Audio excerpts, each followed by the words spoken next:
Good morning all of you. तो आज हम डिस्कस करने जा रहे हैं 3 अप्रैल का शिफ्ट 2 का जेई का paper.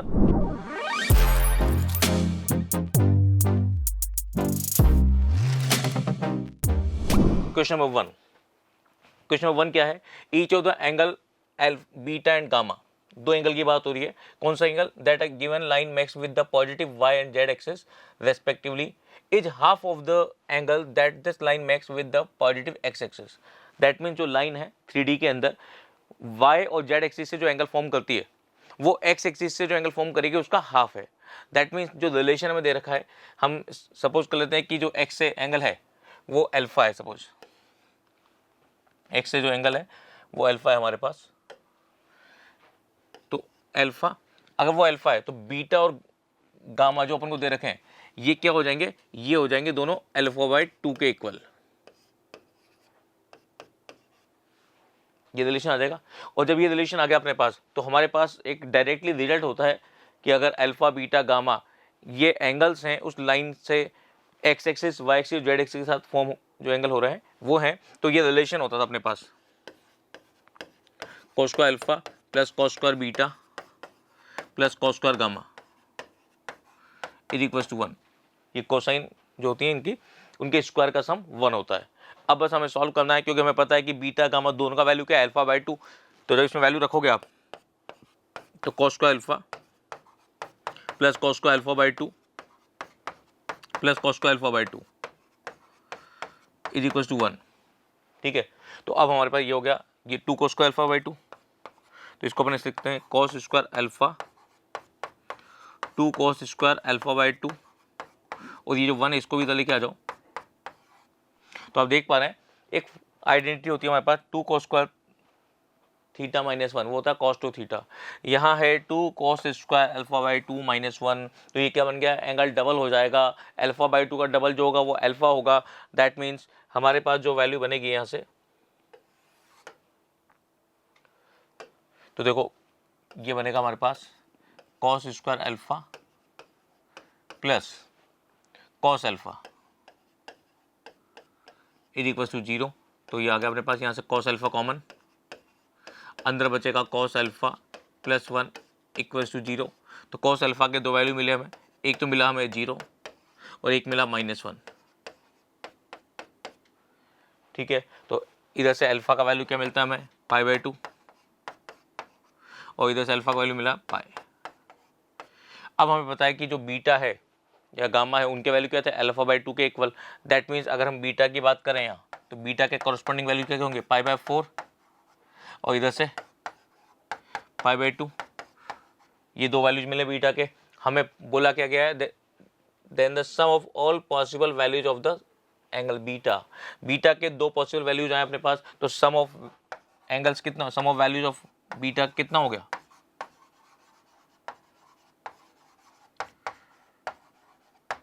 Pi by 4 plus pi by 2 is 3 pi by 4, and that is the answer. ठीक है, तो ये अपने पास बीटा का वैल्यू मिल गया, बीटा के वैल्यूज का सम मिल गया। तो इजी क्वेश्चन है।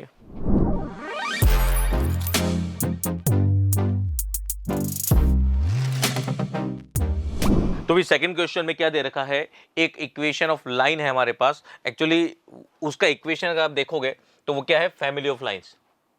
फैमिली ऑफ लाइन क्यों है? क्योंकि इसके अंदर लैम्डा की फॉर्म में आ रहा है, और लैम्डा के लिए बोला हुआ है लैम्डा बीइंग अ पैरामीटर।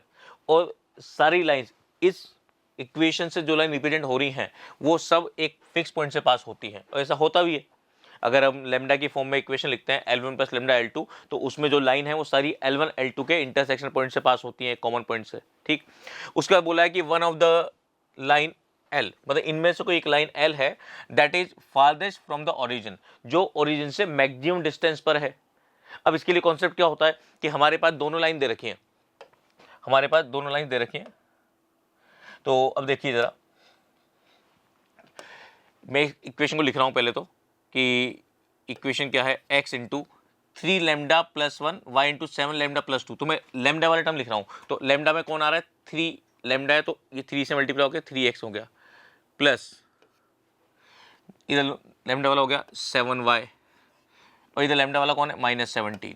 ये सारे लैम्डा से मल्टीप्लाई हो रहे हैं, प्लस दूसरे विदाउट लेमडा कौन है, x, इधर x प्लस 2y और इधर से विदाउट लेमडा 5। तो ये हमारे पास इक्वेशन है, ऐसा कुछ फॉर्मेट में दिया हुआ है। तो ये एक तरह से आप देख पाओगे कि L1 plus lambda L2 equals to 0 वाला फॉर्मेट दिख रहा है ये।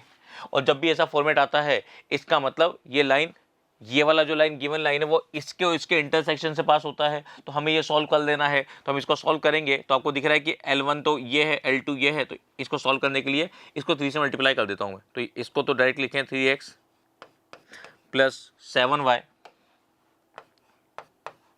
Minus 17 equals to 0 and the second line इसको 3 से मल्टीप्लाई करके लिख रहे हैं 3x plus 6y minus 15 equals to 0। अब देखो ज़रा, माइनस करेंगे इसमें तो ये कैंसिल हो जाएगा और ये y हो गया और ये आ चुका है माइनस का 2, उधर ले जाएंगे तो प्लस का 2 हो जाएगा। ठीक है, y का वैल्यू 2 मिल गया और y का वैल्यू इस इक्वेशन में एक बार फिर से रख दें तो x का वैल्यू कितना हो जाएगा, x equals to 5 minus 2y। तो 5 माइनस 2 इंटू 2 तो ये 1 आ गया, तो x का वैल्यू 1। दैट मीन्स वो पॉइंट P की जो बात हो रही है, पॉइंट P कौन सा हो गया, पॉइंट P हो गया अपने पास 1,2। ये पॉइंट मिल गया हमें। अब ये पॉइंट मिल गया तो अब हमारे पास दोनों का पॉइंट ऑफ इंटरसेक्शन आ गया। अब आपको बस इतना सा देखना है कि अगर दो लाइंस आपके पास हैं, दो लाइंस हैं, ये L1 ये L2, ठीक है, आपको ये दोनों क्वेश्चन में दी हुई हैं L1 L2, ये L1 हो गया और ये L2 हो गया। और आपको क्या करना है, ये पॉइंट P ये मिल चुका है क्वेश्चन में, ये फाइंड कर चुके हैं।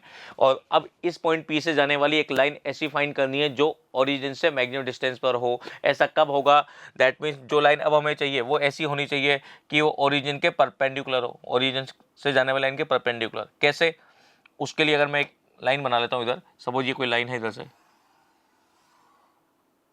ये लाइन कैसी लाइन है, जो ओरिजिन से एक लाइन जा रही है, सपोज ये ओरिजिन अपने पास है, यहां से कोई लाइन जा रही है उसके परपेंडिकुलर, उसके परपेंडिकुलर एक लाइन।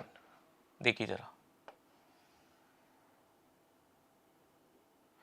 ये लाइन, दैट मीन्स ओरिजिन और P को मिलाने वाली लाइन के परपेंडिकुलर, ओरिजिन और P को मिलाने वाली लाइन के परपेंडिकुलर एक लाइन है जो हमें चाहिए। दैट मीन्स अगर OP का स्लोप मिल जाए तो हमारे पास ये जो लाइन L की बात हो रही है उसका स्लोप मिल जाएगा, क्योंकि दो परपेंडिकुलर लाइन है, वो स्लोप मिल जाएगा तो उसका इक्वेशन आ जाएगा। और अब हमसे बोला गया है कि distance of L from the point 3,6 is d, then the value of d square. तो जब लाइन का इक्वेशन आ जाएगा तो पॉइंट से डिस्टेंस का डायरेक्ट फॉर्मूला होता है अपने पास, ठीक है, वो फॉर्मूला अप्लाई करेंगे, d का वैल्यू मिल जाएगा। बात समझ आ गई। तो ये देखिए जरा, हमने ये क्या किया, उस लाइन का इक्वेशन लिखा, हमारे पास ये लाइन का इक्वेशन आएगा, पॉइंट तो था 1,2 और उस गिवन लाइन OP का स्लोप आ गया था अपने पास 2, तो उसकी हेल्प से इसका स्लोप -1/2 हो गया। तो ये इक्वेशन आ गया, इस इक्वेशन को सॉल्व किया और अब इस लाइन का, ये वाला जो लाइन मिला हमें, इसका डिस्टेंस निकालना था 3,6 से। डिस्टेंस फॉर्मूला लगाया, इसके अंदर ये x के प्लेस पे 3, y के प्लेस 6, तो ये रखा अपॉन में x के कोफिशिएंट का स्क्वायर, y के कोफिशिएंट का स्क्वायर, अंडर रूट।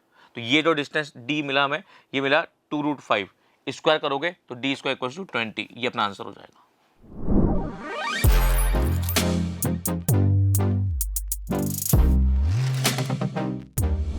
अगला क्वेश्चन देखें, हमें एक सीरीज का सम चाहिए। ये सीरीज किस तरह की है, अगर ऑब्जर्व करें ध्यान से तो पहले में 1 है, दूसरे में 1 + 3 है, तीसरे में 1 + 3 + 5 है, चौथे में 1 + 3 + 5 + 7 है। मतलब एक सीरीज अलग से चल रही है, हर टर्म के अंदर एक एक टर्म बढ़ता जा रहा है उसके अंदर। पहले वाले में 1 है, दूसरे वाले में 2 है, तीसरे वाले में 3 है, चौथे में 4 है। अपोन में भी देखो, पहले वाले में कुछ नहीं तो उसको 1 फैक्टोरियल माना जा सकता है, दूसरे वाले में 2 फैक्टोरियल, तीसरे में 3 फैक्टोरियल, चौथे में 4 फैक्टोरियल। इस तरीके से इसको देख के अगर अपन जनरल टर्म लिखना चाहें इसकी, और जनरल टर्म आर की फॉर्म में लिखें, तो देखिए कैसे लिख सकते हैं अपन। इस पूरे ऑब्जर्व करें अपन, अगर मैं इसका जनरल टर्म लिखता, सपोज मैं TR लिख रहा होता है इसके लिए, तो यहाँ तो 1, 1 + 3, 1 + 3 + 5, तो इतना पता लग रहा है कि ऑड नंबर्स, जो ऑड नेचुरल नंबर्स हैं स्टार्टिंग फ्रॉम 1, उनका सम है, ठीक है, तो जो टर्म फाइंड कर रहे हैं उतने ही ऑड नंबर्स का सम है, पहले वाले में 1, दूसरे वाले में 2, तीसरे वाले में 3, तो r टर्म में क्या हो जाएगा, r ऑड नंबर्स का सम होगा, r ऑड नंबर्स का, दैट मीन्स वो सीक्वेंस किस तरीके से रहा होगा, 1 + 3 + 5 plus up to r term odd number का क्या होगा, 2r - 1, ठीक है। और अपोन में क्या चल रहा है वो देखो जरा, अपोन में पहले में कुछ नहीं है तो 1 फैक्टोरियल मान सकते हैं, फिर फैक्टोरियल 2 है, फैक्टोरियल 3 है, तो ऐसे आर में आर टर्म में फैक्टर आर होगा। बस अब इसी को देखना है, इसी से हमें टी आर मिलेगा, और टी आर फाइंड करना आसान है, क्योंकि हमें डायरेक्टली पता होता है first r natural odd numbers का सम, वो डायरेक्टली आर स्क्वायर होता है। अगर आप डायरेक्टली सॉल्व करना भी चाहें एपी की हेल्प से भी, तो ये फर्स्ट टर्म है, ये लास्ट टर्म है, तो हमारे पास क्या होता था, r/2 first term plus last term, इन दोनों का सम किया तो यहाँ से आर स्क्वायर ही आएगा, देखो जरा, तो ये ऊपर आर स्क्वायर और नीचे फैक्टोरियल आर, थोड़ा सिंप्लीफाई करें तो ये कुछ ऐसा बन गया, r अपॉन फैक्टोरियल r-1, क्योंकि एक r कैंसिल हो जाएगा इधर से, और ये बना, इसको थोड़ा और सिंप्लीफाई कर दें तो हमारे पास ये कुछ ऐसा हो जाएगा, t r equals to r-1 factorial r-1 plus 1 upon factor r-1, ये r-1 कैंसिल होके ये बच जाएगा हमारे पास 1 upon factorial r-2 plus 1 upon factorial r-3। और ये जब टी आर है तो फाइनली इस सीरीज का जो सम होगा, इस सीरीज का जो सम होगा वो कितना हो जाएगा, वो हो जाएगा directly sigma T R, sigma T R, और अप टू इन्फिनिटी, तो r इक्वल्स टू 1 से इन्फिनिटी तक हमें जाना है, ठीक है। अब बस इसके लिए फॉर्मूला लगाना है, अब आपको फॉर्मूला लगाना आसान है, क्यों, क्योंकि हमें इसमें सिग्मा लगाना है, और जब सिग्मा लगाते हैं इस पर तो आपको पता है कि जब ये लिखा अपन ने 1 upon r-2 plus 1 upon r-1, ये फैक्टोरियल में है, r इक्वल्स टू 1 से इन्फिनिटी, जब अप्लाई करोगे दोनों पर सेपरेटली, क्योंकि पूरे पे समीशन अप्लाई किया अपन ने, तो इस पर अप्लाई करोगे तो r इक्वल्स टू 2 से स्टार्ट होगी सीरीज, और 2 से अप टू इन्फिनिटी जाएगी, तो ये किसको रिप्रेजेंट करती है, ये e को रिप्रेजेंट करती है, ठीक है। इसी तरह इसमें अप्लाई करोगे 1 से स्टार्ट होगा तो फैक्टोरियल 0 स्टार्ट होके ये भी पूरी e तक, पूरी इन्फिनिटी तक जाएगी, तो ये भी 1 से स्टार्ट होगी, बात समझ आ रही है। तो इसका मतलब हमारे पास ये जो सीरीज है इससे 2 ई मिलेगा, इससे भी ई मिलेगा, इससे भी मिलेगा, तो जो सम मिलने वाला है फाइनली वो ई प्लस ई मतलब 2e, तो अपना आंसर हो जाएगा 2e, ठीक है। तो अपना आंसर इधर से 2e मिलेगा हमें, बात क्लियर है।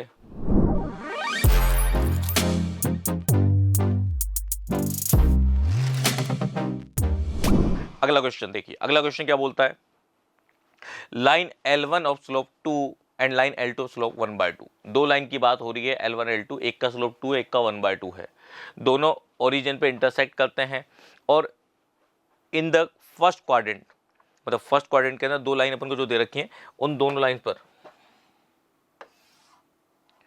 पहले ये बना लेते हैं इस तरीके से, ये दो अपने एक्स वाई एक्सिस बना लिए। अब एक बार फिर से अगर अपन दो लाइंस बनाते हैं वाली, तो दो लाइन किस तरह की है कि हमें फर्स्ट क्वाड्रेंट में मतलब है एक लाइन इधर है और एक लाइन इधर, सब इस तरह की दो लाइन अपने पास हैं, ये L1 हो गया और ये L2 हो गया, और ये ओरिजिन है, ये ओरिजिन, ठीक है।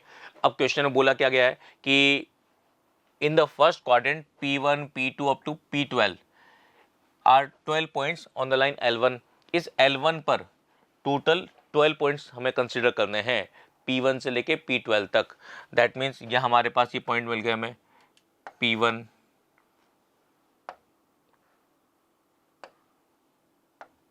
P1 फिर P2 फिर P3, इस तरीके से हमारे पास अप टू P12 ऐसे 12 पॉइंट्स हैं, ठीक है। इसी तरीके से अगर अपन बात करें L2 की, उसमें पॉइंट कौन कौन से हैं, Q1 Q2 up to Q9, that means यहाँ हमारे पास पॉइंट जो है ये Q1 ये Q2 अप टू Q9, ऐसे अपने पास 9 पॉइंट्स हैं, ठीक है।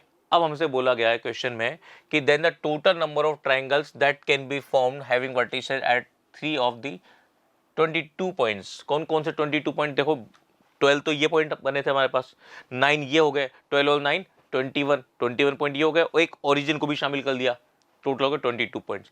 इनकी हेल्प से कितने ट्राइंगल फॉर्म कर सकते हैं?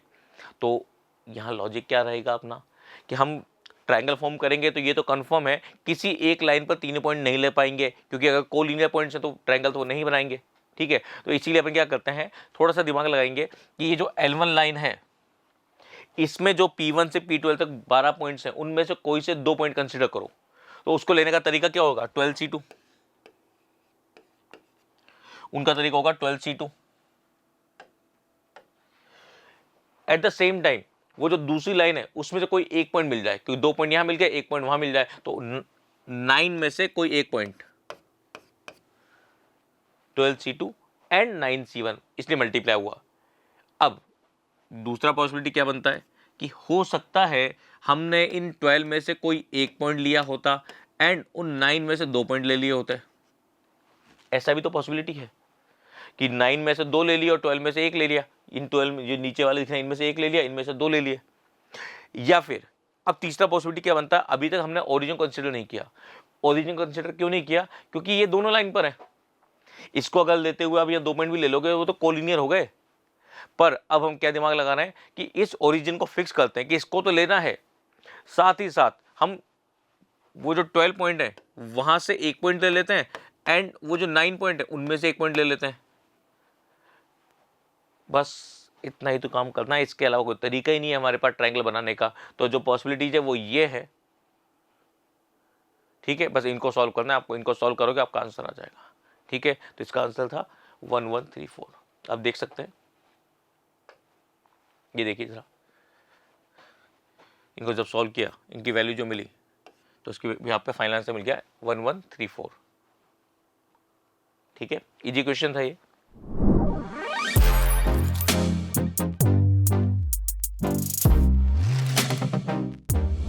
अब आगे क्वेश्चन 3D का क्वेश्चन है, हालांकि बहुत सिंपल क्वेश्चन है ये भी। The distance of the point 7, 10, 11, point दे रखा है 7, 10, 11 फ्रॉम द लाइन, इस लाइन से distance along the line, along this line, that means एक पॉइंट से डिस्टेंस तो चाहिए, सॉरी एक पॉइंट का डिस्टेंस तो चाहिए एक लाइन से, पर परपेंडिकुलर नहीं है, हमें किसी दूसरी लाइन के अलोंग हमें जाना है। ठीक है, तो एक तरह से ये जो सपोज ये वाली लाइन है ये हमें दे रखी है, इस लाइन को अगर L1 बोल दिया अपन ने और एक पॉइंट का डिस्टेंस चाहिए, पर डिस्टेंस कैसे लेना है हमें कि डिस्टेंस उसका किसी लाइन के अलोंग चाहिए हमें। ठीक है, किसी लाइन के अलोंग चाहिए दूसरी लाइन के, तो वो दूसरी लाइन जो है उसके पैरेलल ही जाना है हमें। तो देखिए जरा, सपोज ये, अच्छा पैरेलल ही जाना है, तो आप थोड़ा सा अगर आप चाहे तो चेक भी कर सकते हैं। आप तो सिंपली इतना काम करें कि ये वाली लाइन के अलोंग जाना है, तो ये 2, 3, 6 ये तो है डायरेक्शन, ये तो डायरेक्शन बताती है। और हम जो पॉइंट कंसिडर कर रहे हैं वो है 7, 10, 11, ये पॉइंट हमारे पास है। ठीक है, तो हमें इस लाइन के अलोंग जाना है, पर ये पॉइंट अपने पास है, तो इससे इसी के पैरेलल, तो इसके पैरेलल तो इसका डायरेक्शन भी तो यही हो जाएगा। इसके अगर डायरेक्शन रेशियो की बात करेंगे वो यही हो जाएंगे, 2, 3, 6 हो जाएगा। ठीक है, अब देखो जरा, अब अगर आपको डायरेक्शन में लिख देता हूँ, डायरेक्शन रेशियो हो जाए एक तरह से, डायरेक्शन रेशियो मिल गए, पॉइंट ये है तो लाइन का इक्वेशन लिख सकते हैं। तो अगर मैं इसको देख के इस लाइन को, ये सपोज ये पहली लाइन L1 है और ये L2 है, तो हम तो L1 है और ये L3 लिख दिया अपन ने, क्यों? L2 के पैरेलल, इसके पैरेलल। अब देखो जरा, अगर मैं L3 का इक्वेशन लिखना चाहूँ तो L3 का इक्वेशन कैसे लिखूंगा मैं? x - 7 upon 2 y - 10 upon 3 equals to z - 11 upon 6, ये अपन ने लिख दिया। ठीक है, क्योंकि डायरेक्शन रेशियो कहाँ से मिल गए? यहाँ से मिल गए। अब इसके बाद करना क्या है, हमें ये बोला है कि डिस्टेंस चाहिए हमें तो एक तरह से ये जो पॉइंट दिया हुआ है, सब इसका नाम हमने P बोल दिया, इस P पॉइंट से ये जहाँ कट करता है वहाँ तक की डिस्टेंस चाहिए। किसको कट कर रहा है? इस वाली लाइन को। ये लाइन L1 तो यही है। तो अपन क्या करें, इस वाली लाइन में सपोज इसको मैंने मान लिया λ1, इसको λ1 मान लिया मैंने, ठीक है। और दूसरी लाइन जो है L1, उस पर भी उसको मैं ऊपर लिख देता हूँ, L1 जो थी, तो L1 को भी लिख देता हूँ इधर से। वो क्या बनेगा वो देखो जरा। L1 तो दे ही रखा है अपन को, x - 4/1 is equals to y - 4/0 equals to z - 2/3 equals to lambda. एक काम करते हैं, इसको λ1 और इसको λ2 बोल देते हैं, ठीक है ना, ऐसा कर देते हैं। ये हमने मान लिया। अब देखो जरा, अब मुझे पता है कि ये जो कट कर रहा है इसको पॉइंट को क्यू नाम दे देते हैं, क्योंकि हमें फाइनली पी क्यू डिस्टेंस चाहिए। तो क्यू पॉइंट फाइंड करना है, तो क्यू पॉइंट फाइंड करने की क्यू के कोऑर्डिनेट लिखें, क्योंकि क्यू के कोऑर्डिनेट के लिए हमें पता है कि क्यू पॉइंट ऐसा पॉइंट है जहां L3 L1 दोनों मीट करते हैं। इसका मतलब इधर से अगर कोऑर्डिनेट निकाले जाए L1 की लैम्डा की फॉर्म में, और इधर से भी लैम्डा की फॉर्म में निकाले जाए, तो दोनों को इक्वेट करना पड़ेगा। तो अपन लिखें एट पॉइंट क्यू, क्यू पर इंटरसेक्ट कर रहे हो, तो देखो क्यू पर क्या होगा, यहां से लैम्डा एक्स का वैल्यू निकालेंगे, λ1 + 4 मस्ट बी इक्वल्स टू किसके, इधर से निकालो 2λ2 + 7, किसका वैल्यू निकाला मैं, इसको इक्वेट किया इस λ2 से, तो x का वैल्यू मिल गया हमें। इसी तरीके से इधर से y का वैल्यू निकालेंगे, 0 मल्टीप्लाई हो जाएगा तो 4 आएगा, और इधर से देखोगे तो 3λ2 + 10 हो जाएगा। आई थिंक यहीं से वैल्यू मिल जाएगा हमें। तो λ2 का वैल्यू यहीं से देख लो जरा, λ2 कितना आ रहा है, तो इधर से ये माइनस हो जाएगा, -6/3 -2, λ2 का वैल्यू -2, और λ2 -2 आ गया। तो अब आपके पास जैसे आपका λ2 -2 मिला, तो आप इसमें रखें एक बार फिर से, वैल्यू मिल जाएगा, या फिर λ2 का वैल्यू यहाँ रख दो तो λ1 मिल जाएगा, ठीक है। तो मैं वैल्यू डायरेक्ट लिखूँ क्यू के वैल्यू, तो क्यू का वैल्यू देखो क्या क्या होगा, यहाँ से तो 2λ2 + 7, इसमें रखूँ λ2 का वैल्यू कितना हो जाएगा, -4 + 7। दूसरे वाले में रखें, दूसरे वाले में तो देखो एग्जैक्टली 4 ही आएगा, वो तो 4 के इक्वल ही है सीधा। और तीसरे वाले में कितना, 6λ2 + 11, तो 6 × -2, -12 लिख दूँ डायरेक्टली, -12 + 11, ये तो कितना बन गया देखो जरा, ये आ गया अपने पास। Q का वैल्यू यहाँ से मिल जाएगा अपन को 3, 4, -1, ये मिल गया आपको। अब आपको जैसे Q मिला, P आपके पास ऑलरेडी था, डिस्टेंस फॉर्मूला लगाना है, डिस्टेंस आ जाएगा। बात समझ में आई क्या, बात क्लियर है सबको? चलिए तो देखो क्या किया अपन ने, इधर से वो इधर दिखा सकते हैं अपन कि वो डिस्टेंस फॉर्मूला लगाया अपने डायरेक्टली। ये पॉइंट मिल गया 3, 4, -1, 7, 10, 11, तो ये डिस्टेंस फॉर्मूला लगाया। कैसे करेंगे, 7 - 3 4, 4 का स्क्वायर 16, 10 - 4 6 का स्क्वायर 36, 11 - -1 12 का स्क्वायर 144, तो ये अपना आंसर हो गया 14। बात समझ आ गई क्या? तो अपना आंसर हो जाएगा 14।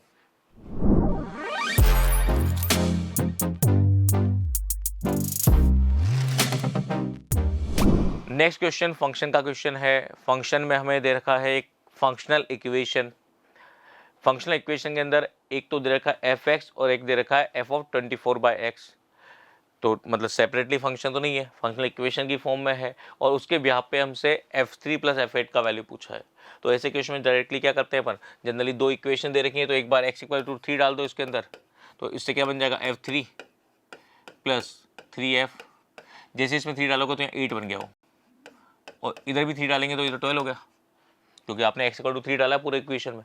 इसी तरीके अगर x = 8 रख दें, 8 रखोगे तो क्या बन जाएगा, f8 + 3f।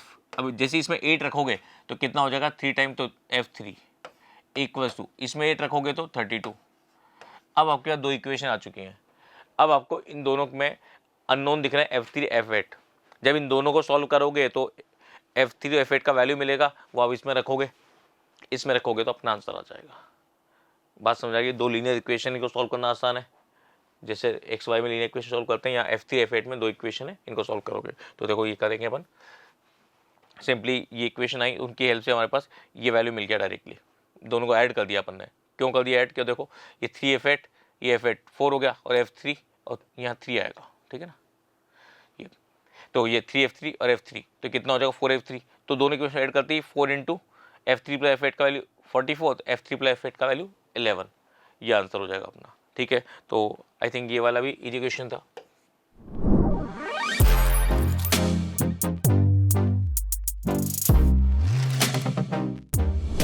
ये भी एक फंक्शन का क्वेश्चन, इसमें देखो domain of the function, domain दे रखा है, और फाइनली वो जो इंटरवल है हमारे पास अल्फा बीटा गामा डेल्टा, उसकी हेल्प से हमें इन चारों वैल्यूज का सम चाहिए। तो देखो डोमेन कैसे फाइंड करते हैं लॉग वाले केस में, तो हमें पता है कि लॉग का फंक्शन कब डिफाइन होता है, लॉग के अंदर का value must be positive always, ठीक है।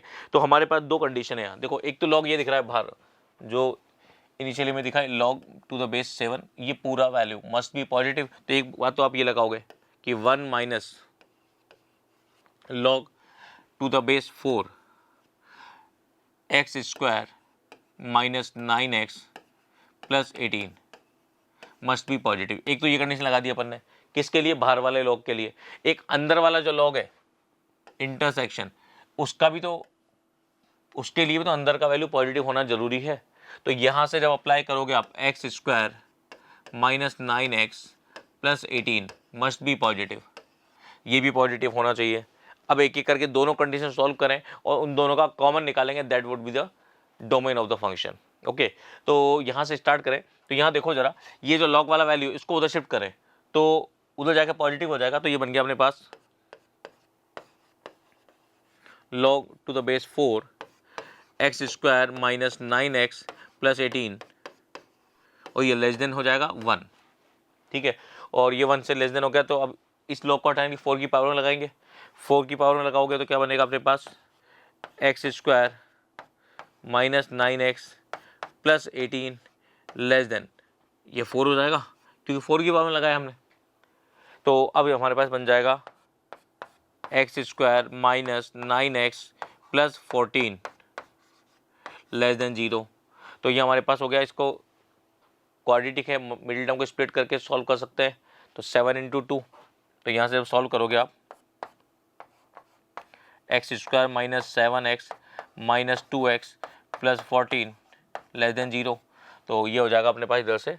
तो देखो इधर से सॉल्व करेंगे तो इधर से x कॉमन आके ये आएगा x minus 7 x minus 2 less than 0, ऐसा बन जाएगा। दो फैक्टर हो जाएंगे इसके, ठीक है। और जब ये आ गया तो इधर से हम नंबर लाइन पे बता पाएंगे सीधा सीधा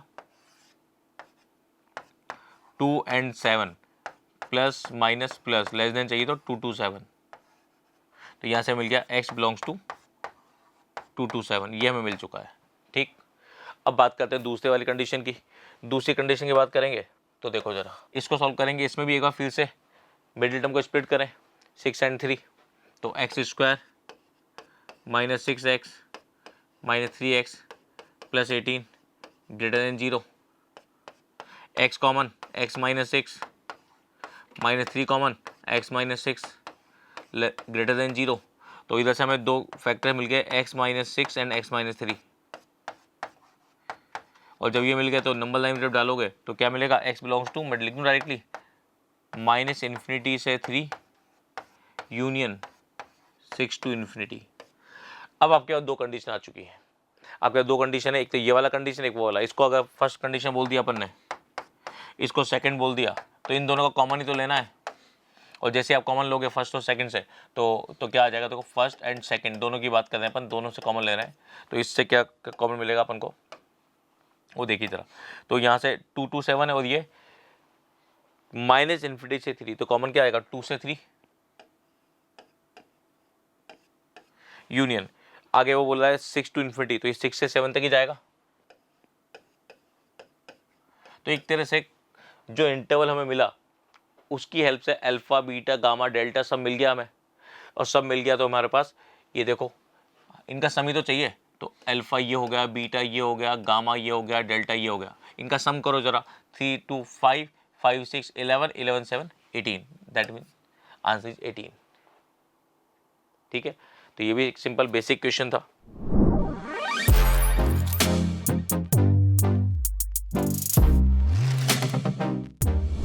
If the probability that the random variable x takes the value x is given by this relation, एक probability का एक रिलेशन दिया हुआ है x की फॉर्म में। तो जैसे अपन डिस्क्रीट वैल्यूज के लिए देखते हैं, x का वैल्यू स्मॉल x, उसके लिए एक रिलेशन दिया हुआ है कि इनका probability x equal to small x के लिए प्रोबेबिलिटी किससे डिफाइन होगा, इस रिलेशन से, इससे डिफाइन होगा, जिसमें x का वैल्यू हमें दे रखा है 0 1 2 3 अप टू इन्फिनिटी। मतलब ये जो रैंडम वेरिएबल है x, उसका वैल्यू 0 से स्टार्ट होकर अप टू इन्फिनिटी जाता है, सारी इंटीजर वैल्यूज हैं। ठीक, अब हमें क्या चाहिए क्वेश्चन में, ये सब होने के बाद उसने बोला है कि ये जो प्रोबेबिलिटी है इसका value x greater equal to 3 के लिए बताओ, x ग्रेटर इक्वल टू 3 के लिए। तो इसमें क्या करना पड़ेगा, बेसिक आइडिया क्या रहेगा अपने पास, हमें यहाँ एक दो चीज़ें क्लियर होनी चाहिए। पहली चीज़ तो ये कि जब अपन बात कर रहे हैं कि p के लिए, जब मैंने p अगर px देखा अगर, तो px किसके इक्वल आ रहा है, देखो k इंटू एक्स प्लस 1 और ये 3 पावर माइनस एक्स, या अपन ऐसे लिखते हैं 3 पावर एक्स, अपन में लिख दें उसको। आप अगर ऑब्जर्व कर पा रहे हो तो ये x, इसका वैल्यू 0 होगा, फिर 1 होगा, फिर 2 होगा, इस तरीके से इंक्रीज होगा। तो दैट मीन्स यहाँ ये 1 तो कॉन्स्टेंट 1, ये x का वैल्यू 1 से इंक्रीज होता जा रहा है, हर बार 1 से इंक्रीज होता जा रहा है। तो एक तरह से आपको AP वाला फीलिंग आता है कि एक AP चल रहा है, 0 रखेंगे, फिर 1 रखेंगे, फिर 2 रखेंगे, फिर 3 रखेंगे, फिर 4 रखेंगे, एक AP चलता जाएगा। At the same time upon में देखो 3 पावर x है, तो एक बार आप x का वैल्यू 0 रखोगे, 3 पावर 0 1 हो गया, जब 1 रखोगे तो 3 पावर 1 3 हो गया, फिर 2 रखोगे तो 3 पावर 2 9 हो गया, फिर 3 पावर 3 27 हो जाएगा।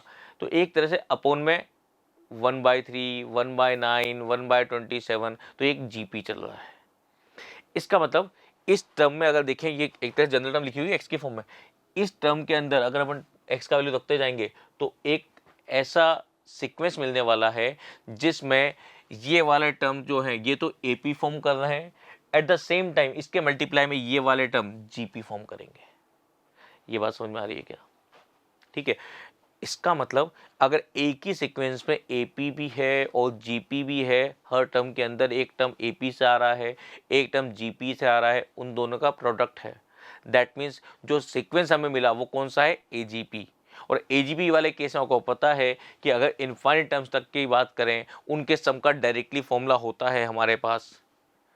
AGP के लिए डायरेक्ट फॉर्मूला होता है इनफाइनाइट के लिए, तो A/1 minus r plus DR/1 minus r का होल स्क्वायर। या फिर अगर आपको इतना आइडिया है तो आप दूसरा फॉर्मूले की जगह एक प्रोसीजर भी फॉलो कर सकते हैं। प्रोसीजर क्या था कि हमारे पास जो सीरीज है उसको कैपिटल ऐसे डिनोट करते हैं, उसके बाद एक और सीरीज लिखते हैं, हर टर्म को एक एक टर्म पोजीशन आगे शिफ्ट करके लिखते हैं और कॉमन रेशियो से मल्टीप्लाई करके लिखते हैं, उसी सीरीज को एक बार कॉमन रेशियो से मल्टीप्लाई करके लिखते हैं और एक एक पोजीशन शिफ्ट करके लिखते हैं और फिर माइनस करते हैं, तो उधर से कैपिटल S का वैल्यू मिलता है हमें। और इसके अंदर इंपॉर्टेंट बात क्या है, हम किसके लिए अप्लाई कर रहे हैं, ये प्रोबेबिलिटी के लिए। तो इसका मतलब रैंडम वेरिएबल की जितनी प्रोबेबिलिटीज हैं सबके सम की बात कर रहे हैं अपन। ये प्रोबेबिलिटी तो लिखा है अपन ने, ये प्रोबेबिलिटी भी तो है किसके लिए, एक्स के लिए। एक्स का वैल्यू रखते जाएंगे तो उस पर्टिकुलर वेरिएबल के लिए प्रोबेबिलिटी मिल जाएगी। ठीक है, तो इसका मतलब सबके लिए प्रोबेबिलिटीज का सम चाहिए हमें, और प्रोबेबिलिटीज का सम किसी एक डिस्ट्रीब्यूशन के अंदर क्या होता है, हमेशा 1 होता है। दैट मीन्स वो कैपिटल S जो हम बोलना चाह रहे हैं वो तो 1 होगा। तो जैसे ही जब उसको 1 रखोगे, आपको अननोन कौन रहेगा, यहाँ K रहेगा अननोन, उस K का वैल्यू मिल जाएगा।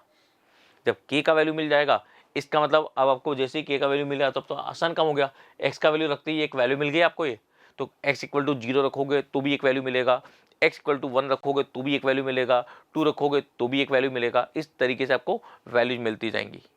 और अब आपको चाहिए क्या finally, x greater than equal to 3 के लिए। तो आप क्या करोगे, क्योंकि x का वैल्यू क्या है, 3 है, 3 से ग्रेटर है, तो 3 के नीचे वाले 0 वाला 1 वाला 2 वाला आपको नहीं चाहिए।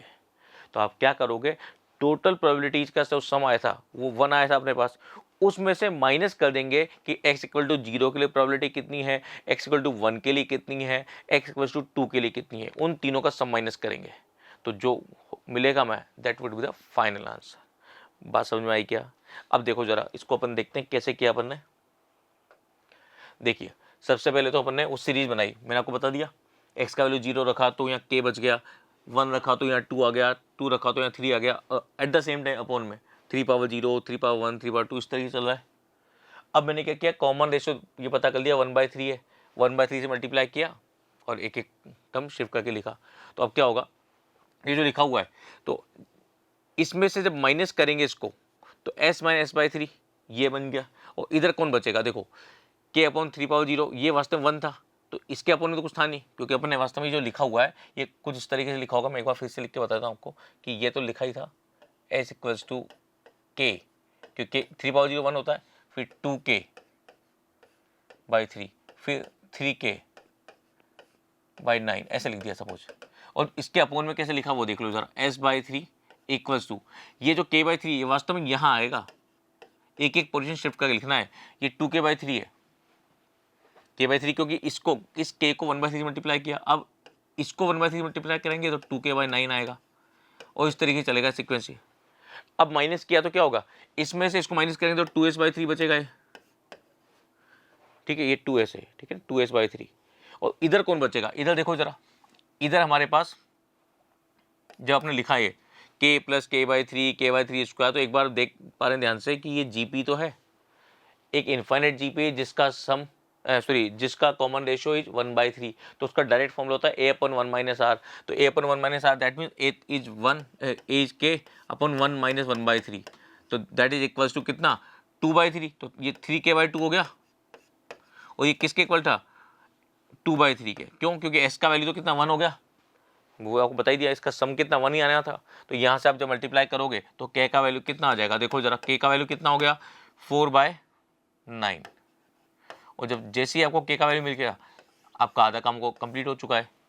k का वैल्यू मिल गया आपको, k का वैल्यू मिल गया, अब आप ये बात बताओगे कि जब px ग्रेटर इक्वल टू 3 चाहिए तो आपने क्या किया 1 जो कि टोटल प्रोबेबिलिटीज का सम था उसमें से माइनस कर दिया ये सारी वैल्यू, और ये सारी वैल्यू आएंगी कहाँ से, रिलेशन तो इनिशियली अपने पास था, रिलेशन तो जो दे रखा था अपन को वो यही तो था, ये वाला रिलेशन। इसमें x का वैल्यू 0 रखो, एक बार 1 रखो, एक बार 2 रखो, और माइनस कर दो, उनका सम माइनस कर दो 1 में से, वही तो आंसर होगा। जब 0 रखोगे तो यहाँ देखो x का वैल्यू 0 रखोगे तो कितना बचेगा, k इंटू 3/0 1 हो गया, तो k आ गया हो तो ये क्या हो गया, एक तरह से p0 हो गया, और दूसरा p1 कितना आएगा, देखो x का वैल्यू 1 रखो यहाँ, तो 1 रखते ही यहाँ 2 आ जाएगा, और 2k,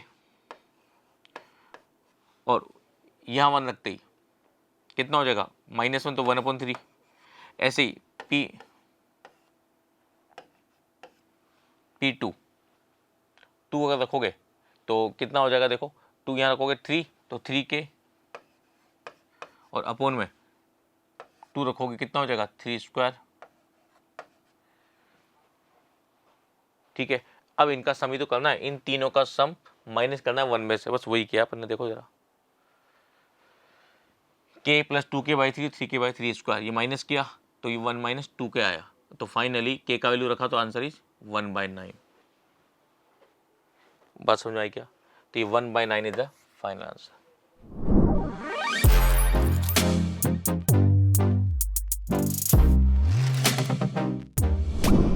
एक और क्वेश्चन सर्कल का है, काफी इजी क्वेश्चन है, स्टार्टिंग बेसिक में पढ़ते हैं अपन इस सर्कल का इक्वेशन कैसे फाइंड करना है।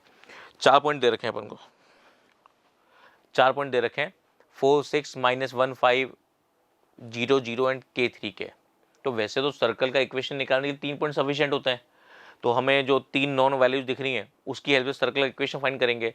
इक्वेशन कैसे फाइंड कर सकते हैं, आप एज्यूम कर लो कि एक सर्कल का सेंटर रहा होगा कोई ना कोई, हमने उसको मान लिया सपोज x1 y1, और फिर उसका तीनों पॉइंट से डिस्टेंस इक्वल कर दो, बस यही तो करना होता है। 2 नॉन है कैसे भी फाइंड कर लो, जब वो फाइंड कर लोगे तो सेंटर मिल जाएगा, और जब सेंटर मिल जाएगा तो सेंटर की डिस्टेंस तीनों में से किसी भी एक पॉइंट से निकाल दो, और ऑब्वियस बात है हम ओरिजिन से निकाल देंगे तो वो r मिल जाएगा। रेडियस आ गया, सेंटर आ गया, तो सर्कल का इक्वेशन लिख पाएंगे, और इक्वेशन लिख पाएंगे तो हमें पता है कि पॉइंट जो k,3 दिया हुआ है वो भी उस पर सेटिस्फाई करेगा, वो सेटिस्फाई करेगा तो उससे हमारे पास k का वैल्यू मिल जाएगा, k का वैल्यू मिल जाएगा। तो जो रिलेशन हमें चाहिए 10k + r², उसमें r का वैल्यू भी डालेंगे, k का वैल्यू भी डालेंगे, तो फाइनली 10k + r² का वैल्यू हमें मिल जाएगा। प्रोसीजर समझ में आया क्या? देखिए अब कैसे करना है इसको। देखो हमारे पास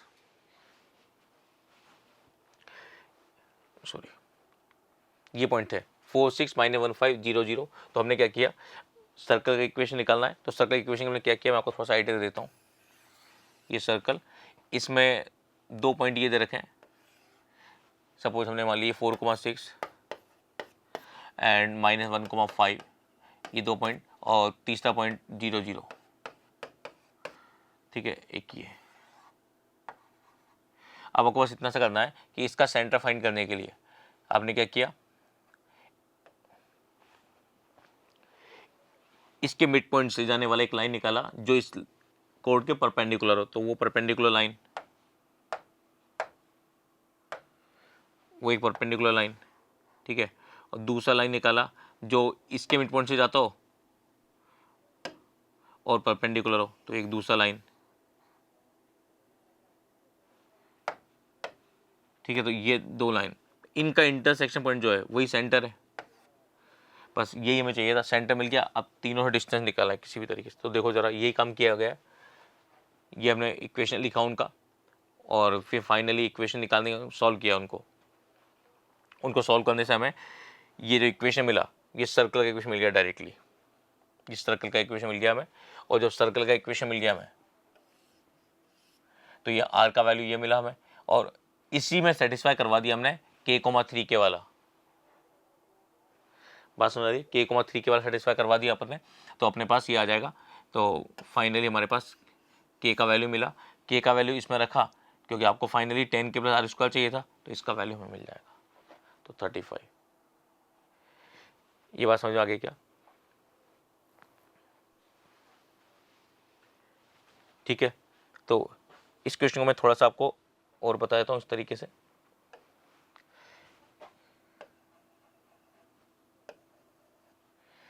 ये आपके पास, ये मैंने अप्रोच आपको बताइए, ये भी एक इजी अप्रोच है कि डायरेक्टली आपके पास इनका मिड पॉइंट आएगा, इस लाइन का इक्वेशन, इनका मिड पॉइंट आएगा, इसका इक्वेशन, और दोनों का इंटरसेक्शन, सेंटर मिल जाएगा। और सेंटर से आप डायरेक्टली ओरिजिन का डिस्टेंस निकालना, that would be the radius. और रेडियस आ गया, सेंटर आ गया, तो सर्कल इक्वेशन आप इजीली लिख पाएंगे। बात समझ आ गई? तो उस तरीके से आप अप्रोच कर सकते हैं, वो भी एक ईजी तरीका रहेगा आपके लिए। ठीक, चलिए आगे की बात करें।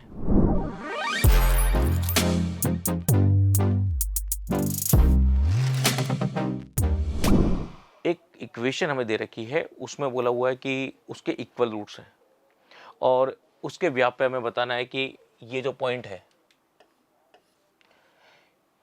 पॉइंट के की फॉर्म में दिया हुआ है, के इस क्वेश्चन में भी दिया हुआ है, ठीक है। तो उस पॉइंट के लिए के का वैल्यू हमें चाहिए होगा। तो वो वाला पॉइंट मिलने के बाद इस लाइन से डिस्टेंस फाइंड करना है, डिस्टेंस फाइंड करना है। तो पहले अगर आप ऑब्जर्व कर पा रहे हैं, तो ये जो इक्वेशन है ये वास्तव में क्वाड्रेटिक इक्वेशन है। देखो जरा, क्वाड्रेटिक इक्वेशन है, इसके लिए इक्वल रूट्स बोला गया है। अब जो क्वाड्रेटिक इक्वेशन है उसके इक्वल रूट्स का कंडीशन क्या होता है, d = 0। d = 0 इक्वेशन के लिए कंडीशन अपने पास, तो उसकी हेल्प से आपको k का वैल्यू मिलेगा। और जब k का वैल्यू मिल जाएगा तो आपको ये पॉइंट का वैल्यू मिल जाएगा, k, k/2, इसके कोऑर्डिनेट मिल जाएंगे। और इसके कोऑर्डिनेट मिल जाएंगे तो अब आपको सिंपली डायरेक्ट फॉर्मूला लगाना है एक पॉइंट का एक लाइन से डिस्टेंस का। तो जब फॉर्मूला लगाओगे तो आपके पास डिस्टेंस आ जाएगी। वो फॉर्मूला कौन सा होता है, जैसे एक लाइन होती है ax + by + c = 0, और पॉइंट होता है x1, y1। तो डिस्टेंस का फॉर्मूला होता है ax1 + by1 + c / √a² + b²। ठीक है, तो वही फॉर्मूला लगाया। अब देखिए जरा इसको, देखिए पहले तो इस इक्वेशन के लिए ये d = 0 वाला कंडीशन लगा दिया अपन ने, d = 0 वाला। जब इसको सॉल्व किया तो k का वैल्यू मिल गया हमें। जब k का वैल्यू मिला हमें, तो k का वैल्यू मिलते ही वो पॉइंट जो थे k, k/2, तो पॉइंट मिल गया 14,7। और अब जो लाइन दे रखी है अपन को क्वेश्चन में, वो लाइन थी अपने पास 3x + 4y + 5। तो देखो पॉइंट हमें मिल चुका है, लाइन है 3x + 4y + 5 = 0, और पॉइंट मिल चुका है हमें 14,7। तो अगर मैं इस पॉइंट से डिस्टेंस की बात करूंगा तो मैं तो सिंपली इस लाइन के अंदर ये पॉइंट सेटिस्फाई करवा दूं, और अपॉन में क्या होता है, अंडर रूट के अंदर x के कोफिशिएंट का स्क्वायर, दैट मीन्स 9, y के कोफिशिएंट का स्क्वायर, दैट मीन्स 16। ये जो वैल्यू आएगा ये डिस्टेंस आएगा तो देखो कितना बनता है ये, इसको सॉल्व करें 42 प्लस 28 प्लस 5 और अपोन में कितना हो जाएगा 25 का 5, कितना हो गया देखो ज़रा, ये 42 और 28 ये 70, 75 अपॉन 5 तो ये आ गया 15, तो ये हमारा डिस्टेंस आ गया डायरेक्टली।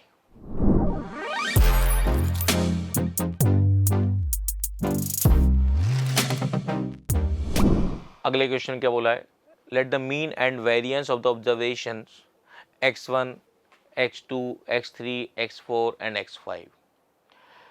इन ऑब्जर्वेशंस की बात हो रही है, 5 ऑब्जर्वेशन है ये, x1 का वैल्यू 1 है, x2 का 3 है, x3 का a दिया हुआ है, x4 का 7 है, x5 का b है और इनके लिए मीन एंड वेरिएंस दिए हुए हैं। मतलब ये जो 5 ऑब्जर्वेशन है इनका मीन बताया गया है कि वो तो है 5, इनका जो वेरिएंस बताया गया है वो है 10।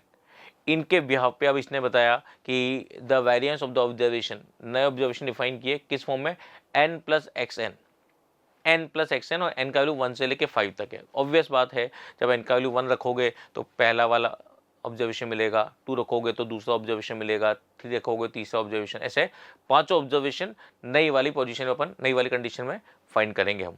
ठीक, जब नए ऑब्जर्वेशन मिल जाएंगे हमें तो अब हमें करना क्या है, उनके मीन का फॉर्मूला लगाना है, उनके वेरिएंस का फॉर्मूला लगाना है। तो इसमें बस प्रॉब्लम क्या थी कि एक तो अननोन ए था, एक अननोन बी था, ये दोनों फाइंड करने थे। तो आप समझें इस बात को कि क्वेश्चन में मीन और वेरिएंस दोनों दे रखा है, तो एक कंडीशन आप लगाओगे इनिशियली मीन के लिए, फॉर्मूला है अपने पास सिग्मा एक्स आई बाय एन, और एक है वेरिएंस के लिए, उसका भी डायरेक्ट फॉर्मूला होता है अपने sigma x i square by n minus x bar. ठीक है, तो हमारे पास ये दोनों फॉर्मूले हैं। तो आप जब इनको अप्लाई करोगे तो दो कंडीशन बनेगी, दो इक्वेशन बनेंगी ए और बी में। तो दो अननोन ए और बी हैं, उनमें दो इक्वेशन आ जाएंगी, तो आप उनको सॉल्व कर लोगे क्योंकि दो अननोन है, दो इक्वेशन मिल जाएंगी, तो ए और बी के वैल्यू आ जाएंगे आपके पास।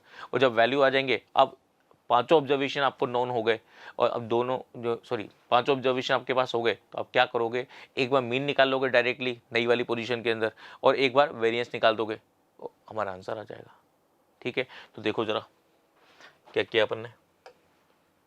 देखिए सबसे पहले तो मैंने ये मीन वाला कंडीशन लगाया, तो ये मीन जो निकालते हैं अपन वो है ये। तो इसके अंदर ए और बी अननोन थे, तो एक इक्वेशन आ गया अपने पास, ए प्लस बी इक्वल्स टू 14। ठीक, दूसरे में मैंने क्या किया, इनके स्क्वायर का सम माइनस एक्स आई स्क्वायर, कि मीन तो ऑलरेडी दे रखा था ना, तो फॉर्मूला लगाया किसका, वेरिएंस का। तो स्क्वायर का सम सारे, तो 1 square 3 square a square 7 square b square, जो ऑब्जर्वेशन थे उनके स्क्वायर का sum and divided by 5 minus 5 square, ये क्या है एक्स बार, मतलब मीन का स्क्वायर इक्वल्स टू 10। ये 10 दे रखा था मैं, तो इधर से एक रिलेशन आ गया a square plus b square equal to 116। जब ये रिलेशन आया अपने पास, आपके पास ए प्लस बी आ चुका है, इसका बी स्क्वायर आ चुका है, तो आप क्या करोगे, इसका स्क्वायर कर लो। ए प्लस बी का स्क्वायर क्या हो जाएगा, a square plus b square plus 2ab equals to कितना 189,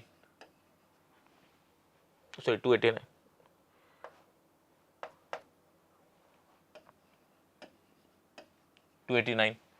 ठीक है, नहीं गलत बोल गया मैं तो, सॉरी, क्या कर रहा हूँ मैं, 296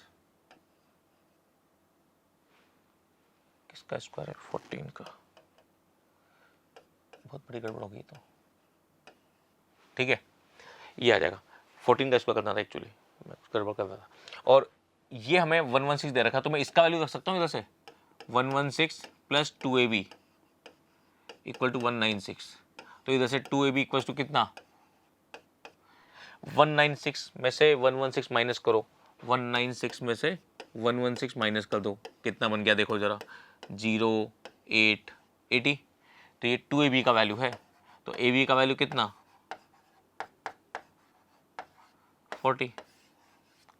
अब ab का वैल्यू 40 है, a प्लस बी 14 है, आप देख के ऑब्जर्वेशन से बता सकते हैं कि ए और बी किस तरह की होनी चाहिए, एक 10 हो गया एक 4 हो गया, बस यही पॉसिबिलिटी है, 10 और 4, तो यही वैल्यू लिए गए इधर से, देखो जरा एक बी के वैल्यू हमें मिल गए।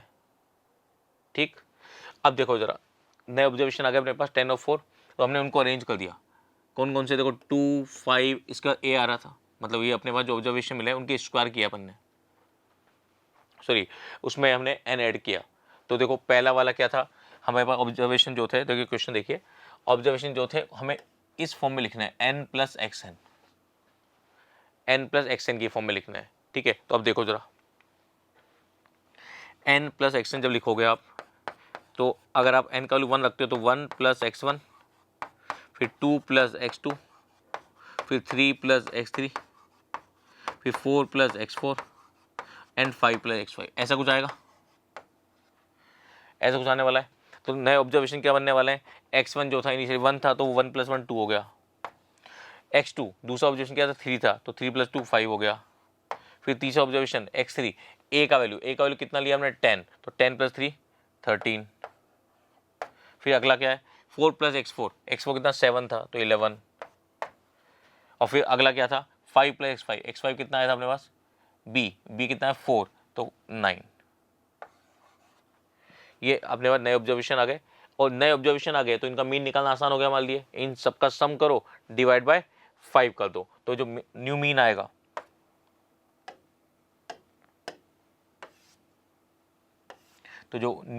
अपने पास वो क्या होगा, इन सबका सम करो जरा, 20 30 33 35 40, तो ये हो गया 40 एंड डिवाइडेड बाय 5, तो ये आ जाएगा 8। ये नया मीन आ गया अपने पास, और नया मीन आ गया तो नया अगर वेरिएंस चाहिए तो क्या करना पड़ेगा, तब तो दिख रहा है हमें सबके स्क्वायर का सम करना है, जितने वैल्यूज आए उनके स्क्वायर का सम, और उसमें से माइनस कर देना है एक्स बार उनके मीन का स्क्वायर, तो माइनस करोगे तो कितना आता है देखो जरा, तो इनके स्क्वायर का सम करेंगे अपन, तो ये कितना हो गया देखो,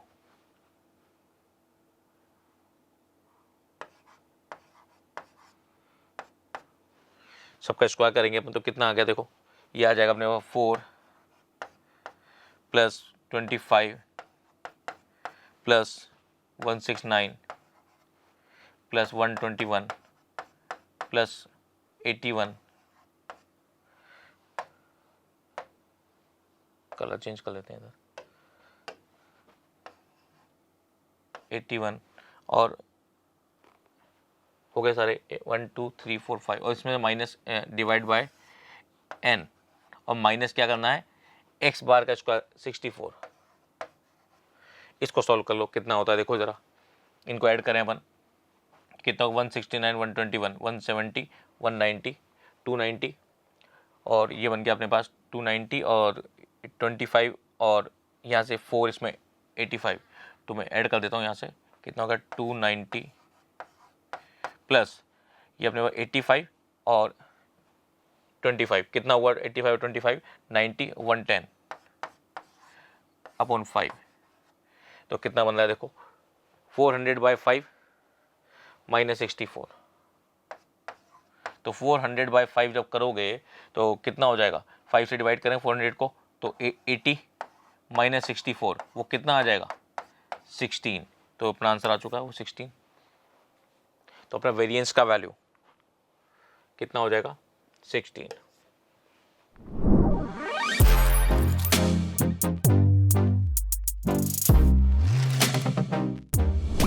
इस क्वेश्चन में एक डिफरेंशियल इक्वेशन हमें दे रखा है, और उसके बाद एक पर्टिकुलर पॉइंट पर फंक्शन का वैल्यू पूछा है अपन से, क्योंकि फंक्शन हमें y की फॉर्म में दिया हुआ है, y equal to y x, तो y जो है x का फंक्शन है, और एक इक्वेशन जो दे रखी है dy/dx plus 3 into tan square x into y plus 3y equal to sec square x, और एक कंडीशन y एट 0 हमें गिवन है, ठीक है। तो पहली चीज़ तो देखें कि इक्वेशन क्या है, dy/dx plus something some function of x into y equals to some function of x again. तो जैसे ही ऐसा फॉर्म मिलता है आपको पता लग जाता है कि ये तो लीनियर डिफरेंशियल इक्वेशन है, और लीनियर डिफरेंशियल इक्वेशन का स्टैंडर्ड फॉर्मेट क्या होता था, dy/dx plus p y equals to q, जिसमें p और q क्या होते थे, x के फंक्शन या कांस्टेंट। तो यहां जब आप देखोगे तो इक्वेशन कुछ तरीके तो दिख रहा है आपको, dy/dx प्लस पी वाई कैसे लिख रहा है देखो, p में क्या आ रहा है अपने पास 3 टेन स्क्वायर एक्स प्लस 3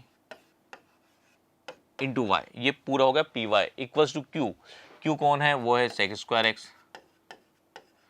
तो जब भी ऐसा फॉर्मेट आता है बस इतना आइडेंटिफाई करना है कि पी कौन है, वाई क्यू कौन है, और वो मिलने के बाद हम डायरेक्टली इंटीग्रेटिंग फैक्टर निकालते हैं आई एफ निकालते हैं। तो आई एफ किसके इक्वल होता था? जो इंटीग्रेटिंग फैक्टर होता था वो होता था e raise to power p d x, ये इसके इक्वल होता था। ठीक है, और यहाँ से जो आप देखोगे तो e raise to power p d x, तो पी का वैल्यू यही तो है। आप चाहें तो 3 को कॉमन लेके लिख दें, ये बन गया 10 स्क्वायर एक्स प्लस 1, मतलब सेक स्क्वायर एक्स हो गया हो। तो ये 10 स्क्वायर एक्स प्लस 1 ही तो बनेगा 3 कॉमन आने के बाद, वो बनेगा सेक स्क्वायर एक्स, और सेक स्क्वायर एक्स का इंटीग्रेशन हमें पता होता है डायरेक्टली 10x, तो ये हमारे पास बन गया ई रेज टू पावर 3 10x। और जब ये मिल गया आपको, तो आपको इंटीग्रेटिंग फैक्टर मिल गया, तो अब तो डायरेक्टली सॉल्यूशन लिखना होता है।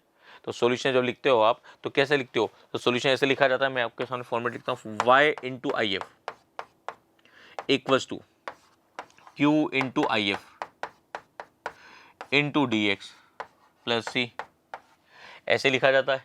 अब आपके पास आई एफ आ चुका है, क्यू पहले से आपको पता था, डायरेक्टली इसमें वैल्यू रखनी है, इंटीग्रेट करना है, तो देखो क्या मिलेगा वो देखते हैं। देखो हमने डायरेक्टली जैसे ही उसमें सॉल्यूशन में रखा तो ये फॉर्म आ गई हमारे पास। देखो जरा, y into I F q sec square x into I F d x, ये फॉर्म आ गया हमारे पास, प्लस सी कर देंगे इसमें। अब देखो जरा, इसको सॉल्व करना है हमें, किसको? इस इंटीग्रल को सॉल्व करना है। इस इंटीग्रल को सॉल्व करोगे तो आपको दिख रहा है क्लियरली कि e की पावर 3 10x है, e की पावर 3 10x, 3 10x को अगर t मान लिया आपने तो उसका डिफरेंशिएशन क्या हो जाएगा? अगर आपने 3 10x को t लिया या सिंपली 10x को t ले लिया, सपोज 10x को t ले लिया, जो जैसा कि क्वेश्चन में ले रखा है, सॉल्यूशन ले रखा है, वैसा कर लेते हैं। तो sec square x d x, ये डी टी हो जाएगा।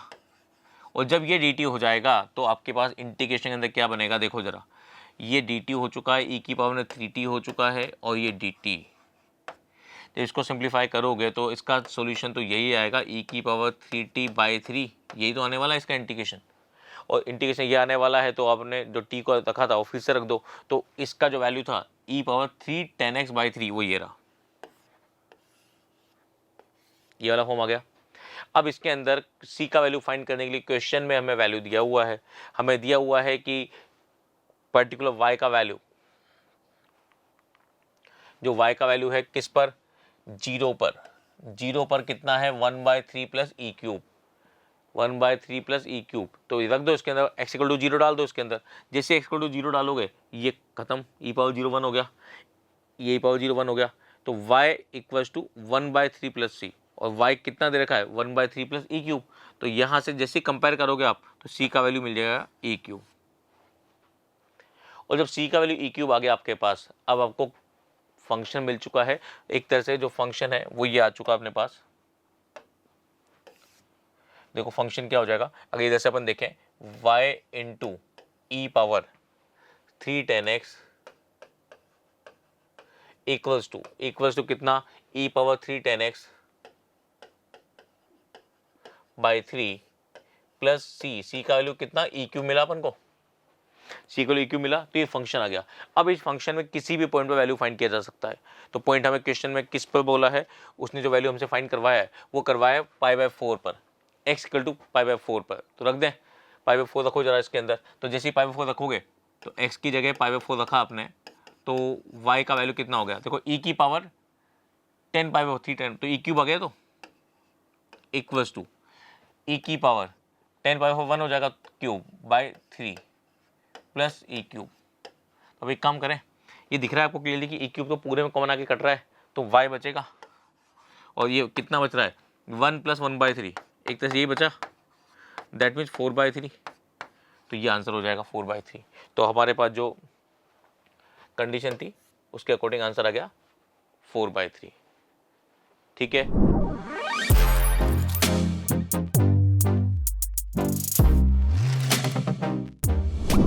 The next question is, if z1, z2, z3 belongs to complex number are the vertices of an equilateral triangle whose centroid is z0, then sigma k equals to 1 2 3 zk minus z0 whole square is equals to. Options are given below. तो बेटा हमें यहाँ जो Z1, Z2, Z3 जो given है वो किसी equilateral triangle की क्या दिए हुए हैं, वर्टिसेस दिए हुए हैं, है ना। और Z0 क्या दिया हुआ है इसका, सेंट्रोइड। तो सेंट्रोइड अगर हमें चाहिए तो सेंट्रोइड क्या हो जाएंगे हमारे पास, Z1 plus Z2 plus Z3 divided by 3, ठीक है। तो यहाँ से किसका वैल्यू हमें मिल जाएगा, Z1 plus Z2 plus Z3 का, और ये क्या आ जाएगा बेटा, 3 टाइम्स ऑफ Z0, ठीक है। अब Z1 plus Z2 plus Z3 जो है वो Z0 की टर्म में हमारे पास मिल चुका है। हमें यहाँ से किसका वैल्यू निकालना है, ZK माइनस Z0 का, ठीक है। तो सिग्मा यहाँ से क्या है बेटा, K इक्वल्स टू 1 to 3, ठीक है। ZK माइनस Z0 का होल स्क्वायर। अब K का वैल्यू 1 पुट करेंगे, 2 पुट करेंगे, 3 पुट करेंगे, ठीक है। तो सबसे पहले क्या मिलने वाला है, अगर मैंने K का वैल्यू 1 लिया तो Z1 माइनस Z0 का whole square plus Z2 minus Z0 का whole square plus Z3 minus Z0 का होल स्क्वायर, ठीक है। ये टर्म हमारे पास आ गई। अब इसका एक्सपेंशन हमें पता है माइनस बी का होल स्क्वायर, तो यहाँ से Z1 स्क्वायर मिलेगा, ठीक है, फिर Z2 स्क्वायर मिलेगा, ठीक है, प्लस Z3 स्क्वायर मिलेगा, minus Z0 square, sorry plus आएगा यहाँ से Z0 स्क्वायर, कितने टाइम आएगा, 3 टाइम। तो यहाँ से मैं क्या लिख सकता हूँ, plus 3 times of Z0 square, पर 2ab वाला टर्म भी आएगा पर वो नेगेटिव के साथ आएगा, तो minus 2 times of Z1 Z0, ठीक है, Z1 Z0 plus Z2 Z0 plus Z3 Z0, ये मिलेगा। अब देखो ये कैलकुलेशन हमारे पास आ चुकी है, अब हम इसको केवल सिंप्लीफाई करना है। तो देखो आगे देखते हैं हम। देखो सबसे पहले हमने बोला कि Z1 plus Z2 plus Z3 की वैल्यू किसके इक्वल है, 3 टाइम्स ऑफ Z0 की, क्योंकि हमें सेंट्रोइड दिया हुआ था Z0, है ना। तो Z1 plus Z2 plus Z3 का अगर मैंने होल स्क्वायर कर दिया तो जो हमारे पास यहाँ पर जो वैल्यू आ रही है, देखो ये Z1 square plus Z2 square plus Z3 square बनेगा, ये कहाँ से डेवलप होगा, यहाँ से, ठीक है। तो यहाँ से Z1 plus Z2 plus Z3 का जैसे ही मैं होल स्क्वायर करूँगा ये कितना बन जाएगा मुझे, 9Z स्क्वायर, और यहाँ इसको एक्सपेंड मैंने किया तो ये टर्म हमारे पास आ रही है। अब देखो बेटा यहाँ से ये कैसे बना होगा, क्योंकि हमें बोला गया है कि जो Z1 ये जो ट्राइंगल है वो कैसा है, इक्विलेटरल ट्राइंगल है, ठीक है। तो Z1 किसके इक्वल होगा, Z2 के। तो जब हम इनका प्रोडक्ट कर रहे हैं यहाँ पर Z1 Z2 plus Z2 Z3, है ना, यहाँ से जब हम प्रोडक्ट करेंगे इसमें तो Z1 Z2 plus Z2 Z3 plus Z3 Z1 वाला टर्म बनेगा, तो ये होल स्क्वायर बन जाएगा, ठीक है। तो यहाँ से हमारे पास इसकी वैल्यू आ गई। जब हम वैल्यू पुट करेंगे और सॉल्व करेंगे तो हमारे पास 6Z0 square minus 6Z0 square की वैल्यू कितनी आ जाएगी, 6 आ जाएगी। तो आंसर क्या आ रहा है बेटा हमारा, यहाँ से 0 आ रहा है, ठीक है। आंसर क्या आ रहा है, 0 आ रहा है। तो ऑप्शन देख लेते हैं, option 3 is the correct answer, ठीक है।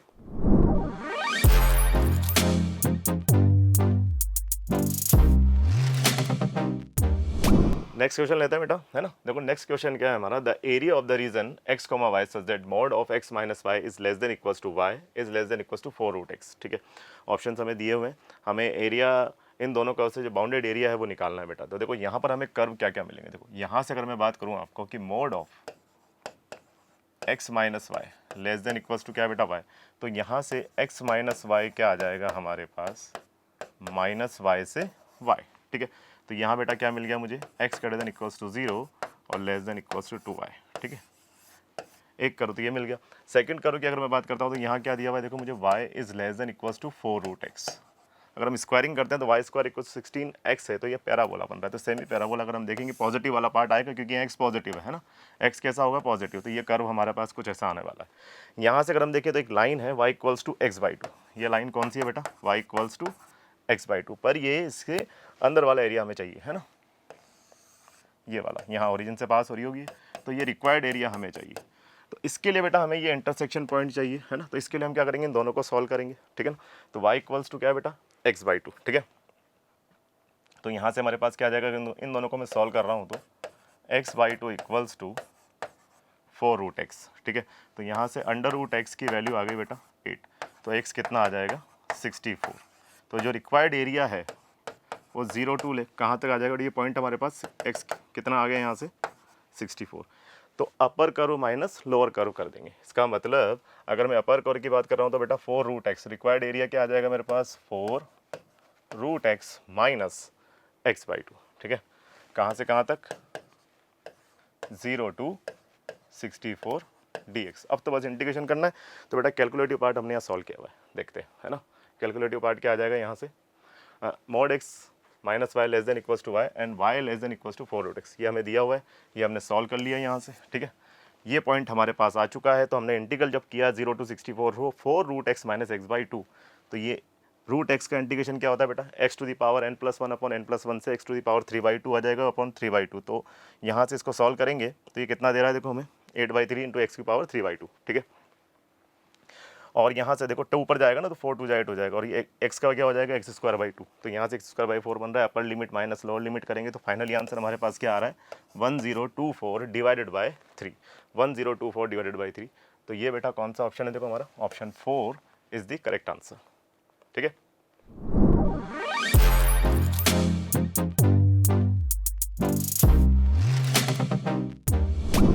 नेक्स्ट क्वेश्चन है बेटा, the integral of 0 to pi 8x dx upon 4 cos square x plus sine square x is equals to, ठीक है। ऑप्शन हमें दिए हुए, तो हमें इस इंटीग्रल की वैल्यू निकालनी है। तो इस इंटीग्रल में बेटा सबसे पहले हम प्रॉपर्टी लगाने वाले हैं, 0 to a fx dx, ये आ जाएगा बेटा 0 to a f of a minus x dx, ठीक है।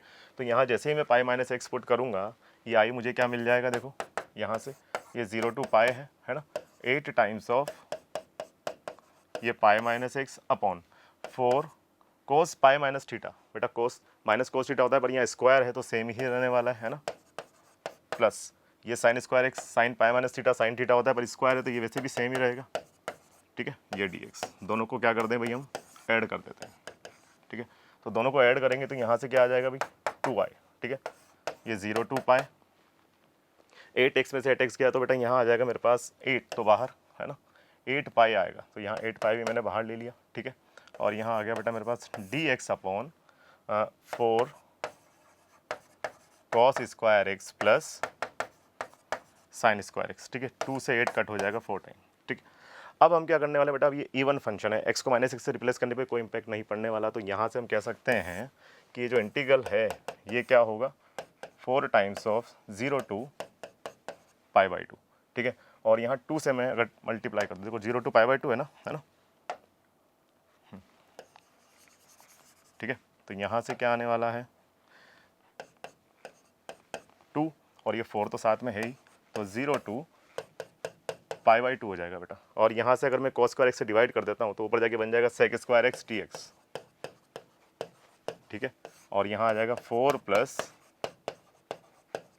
tan स्क्वायर एक्स, ठीक है। tan x को t पुट कर देंगे तो sec स्क्वायर एक्स dx का इंटीग्रल हमें डिफरेंशिएशन ऊपर मिल रहा है ना। tan x को हमने क्या पुट कर दिया है, t, तो sec स्क्वायर एक्स dx क्या आ जाएगा बेटा, dt, ठीक है। अब लिमिट भी चेंज हो जाएगी हमारी, 0 to इन्फिनिटी हो जाएगी, ठीक है। ये क्या बन जाएगा, dt upon 4 plus T square, जिसका इंटीग्रल क्या होता है, tan इनवर्स t, ठीक है। कैलकुलेशन देख लेते हैं आगे, ठीक है। तो सबसे पहले देखो हमने क्या किया है, यहाँ पर प्रॉपर्टी अप्लाई की है ना, दोनों को ऐड किया तो हमारे पास 4 pi 1/4 cos square x plus sine square x आ गया है। फिर हमने देखा कि फंक्शन इवन है, ठीक है, तो 0 to पाई/2 ये 2 टाइम्स हो जाएगा, तो 8 पाई यहाँ से बनेगा सॉल्व करके। sec स्क्वायर एक्स, हमारे sec स्क्वायर एक्स dx क्या मिल गया भाई, tan x का हमें डिफरेंशिएशन, जब हम tan x को t पुट करेंगे तो sec स्क्वायर एक्स dx हमें मिल जाएगा, ठीक है। तो ये स्टैंडर्ड इंटीग्रल होता है भाई tan इनवर्स t, ठीक है। लिमिट पुट करेंगे इन्फिनिटी से 0, तो पाई/2 माइनस 0 बनेगा, तो हमारा आंसर क्या आ रहा है बेटा, 2 पाई स्क्वायर, क्या आ रहा है, 2 पाई स्क्वायर, जो कि ऑप्शन 4 नजर आ रहा है, ठीक है।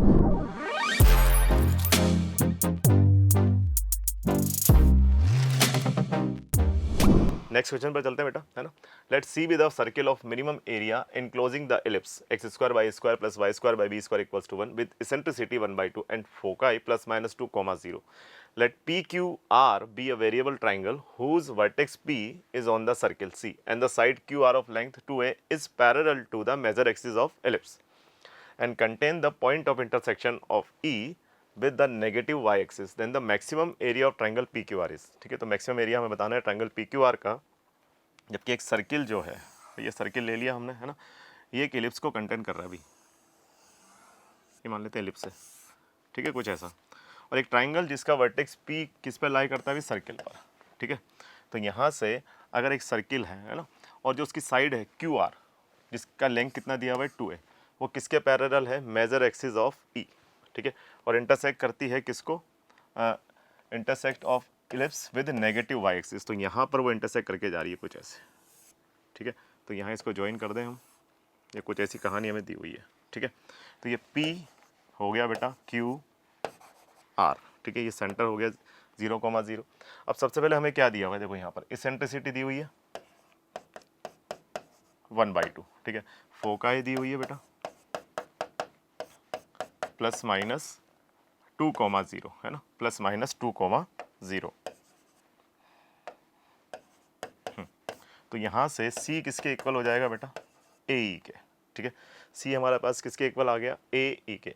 तो अगर मैं C की बात करता हूँ यहाँ से, है ना, तो यहाँ से वैल्यू क्या आ जाएगा हमारे पास, फोकाई, तो 2 = A × 1/2। तो A की वैल्यू क्या आ गई बेटा यहाँ से, A की वैल्यू 4 आ गई, है ना।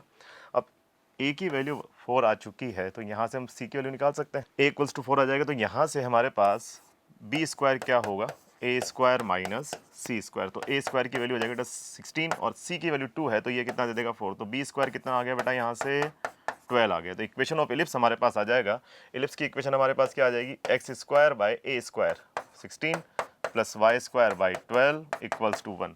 और इक्वेशन ऑफ सर्किल ये भी क्या होगा, देखो इसका मेजर एक्सिस जो होगा, इसका डायमीटर होगा, तो यहाँ से 2a के इक्वल होगा, है ना।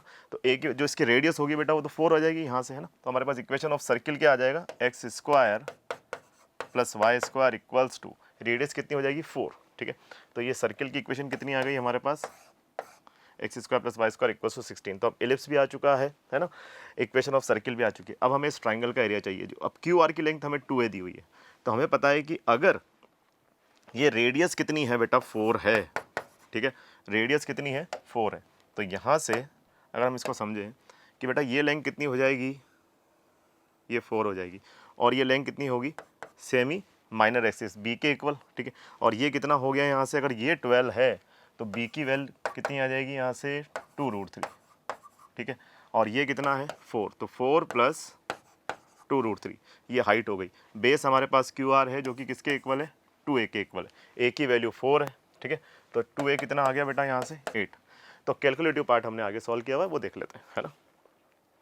तो यहाँ से सबसे पहले देखो हमने क्या किया, जो हमें गिवन था, इलिप्स गिवन था, फोकाई गिवन थी और इसेंट्रिसिटी गिवन थी, हमने एक फिगर ड्रॉ किया।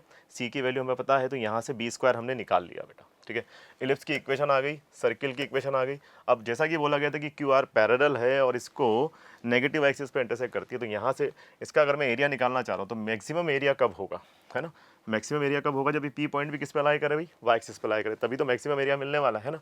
तो एरिया ऑफ मैक्सिमम क्या आ जाएगा, हाफ इंटू बेस। तो बेस अभी हमने बताया, अभी बेस कितना है QR, और QR की लेंथ हमने निकाली 2 है, 2 × 4, तो ये 8 हो गया, +4 + 2√3। क्यों, क्योंकि ये रेडियस हमने निकाली हुई है, ये 4 है और ये 2√3 है, तो दोनों को अगर मैं ऐड करूंगा तो 4 + 2√3 आ जाएगा। तो सिंप्लीफाई करने पर कितना मिल रहा है बेटा यहाँ से, 8 × 2 + √3, ठीक है। तो ऑप्शन देख लेते हैं, 8 × 2 + √3 का है, option 1 is the correct answer.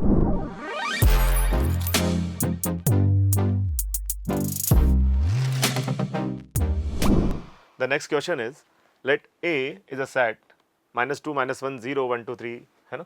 Let R be a relation on A defined by x r y if and only if y equals to maximum of x, 1. Let L be the number of relation in R.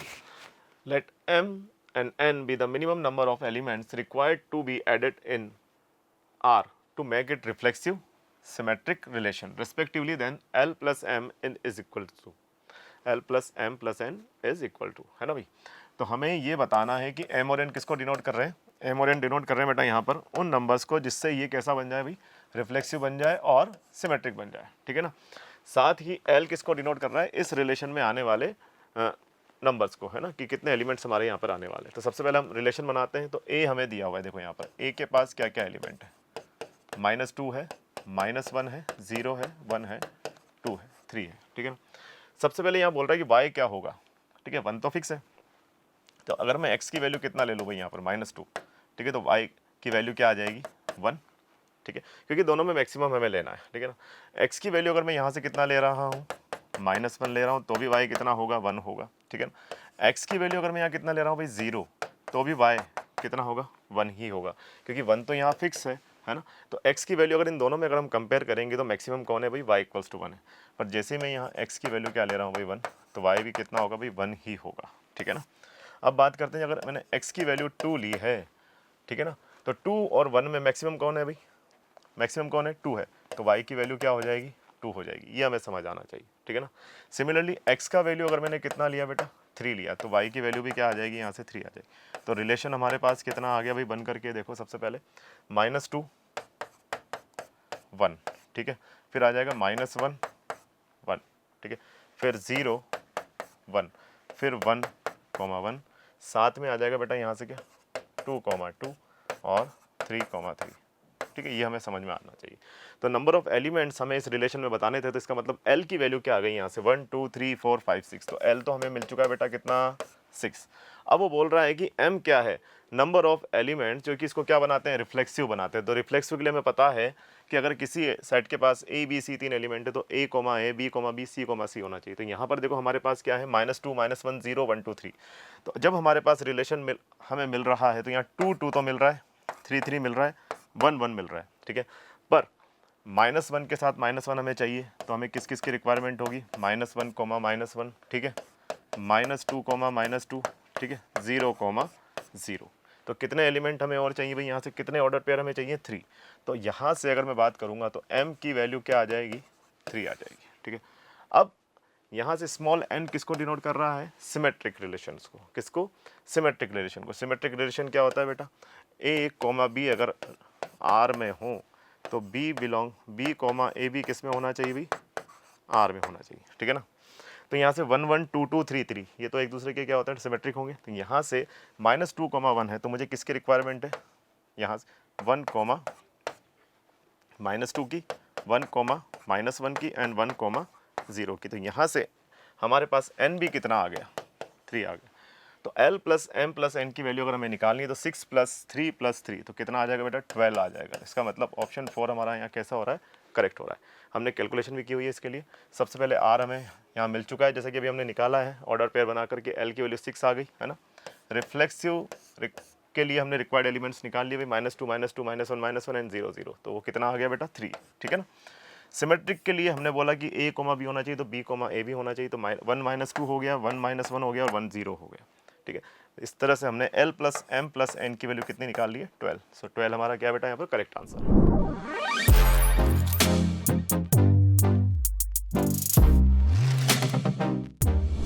Next question पर चलते हैं बेटा। The shortest distance between the curves y² equals to 8x and x² plus y² plus 12y plus 35 equals to 0, ठीक है। तो हमें इन दोनों curve के बीच का शॉर्टेस्ट डिस्टेंस बताना है, ठीक है। तो बेटा सबसे पहले अगर शॉर्टेस्ट डिस्टेंस हम निकाल रहे हैं तो y² इक्वल्स टू 8x कैसा कर्व होगा, देखो ये कुछ ऐसा है ना, और एक कर्व हमें यहाँ दिया हुआ है। तो अगर दो कर्व, ये क्या है हमारे पास, एक सर्किल है, ठीक है ना, ये सर्किल है, इसका सेंटर में निकाल सकता हूँ यहाँ से। सेंटर क्या होगा, देखो इसका 0, -6, ठीक है, सेंटर आ गया सर्किल का। और रेडियस की अगर मैं बात करता हूँ यहाँ से, तो रेडियस आ जाएगी बेटा g² plus f² minus c से, तो g तो 0 हो रहा है ना, -0, तो यहाँ आ जाएगा 36 - 35, तो रेडियस 1 आ गई है ना। तो यहाँ से एक सर्किल हमें ऐसा मिलने वाला है जिसका सेंटर क्या होगा, y एक्सिस पर होगा, ठीक है ना। ये रहा इसका सेंटर, ठीक है, ये हो जाएगा 0, -6, रेडियस 1 है। अब इनके बीच का अगर मुझे शॉर्टेस्ट डिस्टेंस चाहिए, इसका मतलब इनके जो को नॉर्मल होगी है ना, वही लेंथ हमें चाहिए। तो शॉर्टेस्ट डिस्टेंस को नॉर्मल की हेल्प से निकाल लें, ठीक है ना। तो इक्वेशन ऑफ नॉर्मल फॉर, ये रहा भाई पैराबोला हमारा कौन सा, y² इक्वल्स टू 8x। अब इस पर अगर हम कोई पॉइंट एज्यूम कर लें, जैसे कि वो यहाँ पर होगा है ना p, तो वो क्या होगा, at² 280, ठीक है। अब a की वैल्यू कितनी आ रही है यहाँ से, 4a इक्वल्स टू कितना है बेटा 8, तो a का वैल्यू कितना आ जाएगा, 2 आ जाएगा, ठीक है। अब a का वैल्यू 2 है हमारे पास, तो यहाँ से p पॉइंट क्या आ गया p पॉइंट हमारे पास आ जाएगा। देखो p पॉइंट क्या मिलेगा मुझे, 2t² 4t, ये हम बाद में पुट कर सकते हैं ना।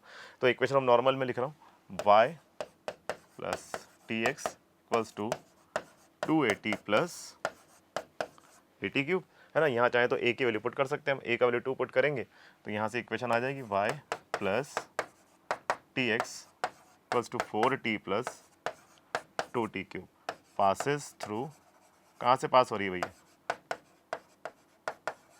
देखो क्यों पास होगी ये, यहाँ से पास होगी इसके सेंटर से, क्योंकि ये को नॉर्मल है, तो जो हम जानते हैं कि सर्किल के अंदर नॉर्मल होता है उसके सेंटर से पास होगा, तो passes through centre of circle. इसको जब हम सेंटर ऑफ सर्किल से पास कराएंगे तो 0, -6 से पास कराएंगे, बट ये तो 0 हो गया है ना, तो यहाँ मुझे क्या मिलने वाला है -6 प्लस -6 है ना, equals to 4t plus 2t cube. तो यहाँ से आ जाएगा बेटा t cube plus t equal to -3। तो बेटा -3 कब आएगा? देखो यहाँ से अगर LHS और RHS को देखें तो अगर मैं t का वैल्यू क्या पुट कर दूँ यहाँ पर -1, तो दोनों इक्वल हो जाएंगे। तो यहाँ से t का वैल्यू मुझे मिल चुका है -1 है, तो पॉइंट P हमें मिल गया अभी। यहाँ से कितना आ जाएगा 2, -4, यही होगा है ना, 2, -4। अब P पॉइंट हमें मिल चुका है यहाँ से, तो इनके बीच का शॉर्टेस्ट डिस्टेंस क्या हो जाएगा? देखो ये सेंटर है C, ठीक है, और ये रेडियस के इक्वल है, ये रेडियस है। तो यहाँ से अगर मुझे शॉर्टेस्ट डिस्टेंस निकालना है ना, तो वो डिस्टेंस अगर मैं यहाँ Q पॉइंट ले लूँ तो वो PQ के इक्वल होगी। तो PQ क्या आने वाली है? देखो यहाँ से PC माइनस रेडियस, ठीक है, PC माइनस रेडियस। अब PC माइनस रेडियस अगर मैं करूँगा तो रेडियस तो मुझे पता है 1 है ना, सेंटर की कोऑर्डिनेट पता है, P पॉइंट आ चुका है, तो PC माइनस रेडियस हम निकाल लेंगे। देखें भाई, है ना, ये रहा भाई P पॉइंट हमारे पास आया है 2, -4। अभी हमने सॉल्व किया है ना, सबसे पहले हमने कॉमन नॉर्मल लिख लिया भाई। पैराबोला की जो नॉर्मल होगी वही नॉर्मल किसकी होगी? सर्किल की होगी, तो उसके सेंटर से पास होगी, तो हमने पास करा दिया। T का वैल्यू हमारे पास आ गया, जिससे हमें P पॉइंट मिल चुका है ना। तो CP माइनस R करेंगे तो डिस्टेंस हमारे पास CP 2 पॉइंट फॉर्म से डिस्टेंस फॉर्मूला हम लगाएंगे तो डिस्टेंस हमें मिल जाएगी भाई, है ना। तो √8 -1, तो ये कितना आ गया भाई हमारे पास? 2√2 -1। कितना आ रहा है? 2√2 -1। तो ऑप्शन देख लेते हैं, 2√2 -1, option second is the correct answer.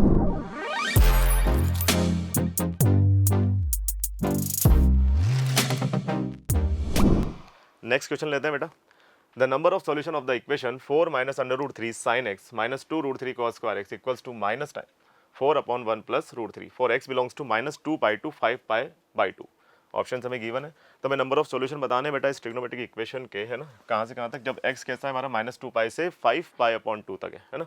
तो यहाँ पर क्या दिया हुआ है? देखो 4 -√3, ये sin x है, ठीक है, -2√3। अब cos स्क्वायर x को मैं क्या लिख सकता हूँ? 1 sin स्क्वायर x, ठीक है, इक्वल में इधर क्या दिया हुआ है देखो। तो यहाँ इसका अगर मैं रेशनलाइजेशन कर दूँ तो मुझे क्या मिल जाएगा यहाँ से? 1 -√3/1 -√3, ठीक है, ऐसा ही होगा। तो यहाँ से क्या आने वाला है? देखो a + b - b से a² - b² बनेगा, तो ये तो माइनस तो कैंसिल आउट हो जाएगा, और ये 2 बनेगा भाई, -2 है ना, 1 -3 तो -2, तो माइनस से माइनस गया 4/2, कितना आ गया? 2, और ये कितना दे देगा यहाँ पर, ठीक है।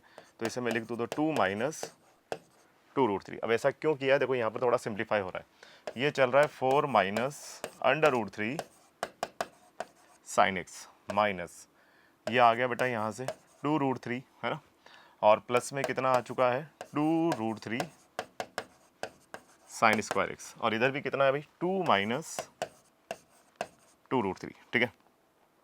तो बेटा 2√3 से 2√3 तो कट हो गया, है ना, ये क्या वैल्यू तो कट हो गई। अब ये 2 इधर आ जाएगा तो यहाँ हमारे पास ये क्वाड्रेटिक बन जाएगी भाई, 2√3 sin स्क्वायर x, ठीक है, और प्लस 4 -√3 sin x, और ये 2 इधर आ जाएगा तो -2 इक्वल्स टू 0, ठीक है भाई।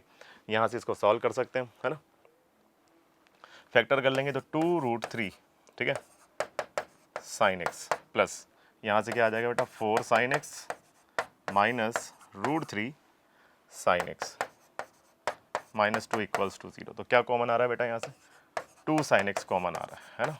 2 sin x अगर कॉमन आ गया तो यहाँ से क्या मिलेगा मुझे?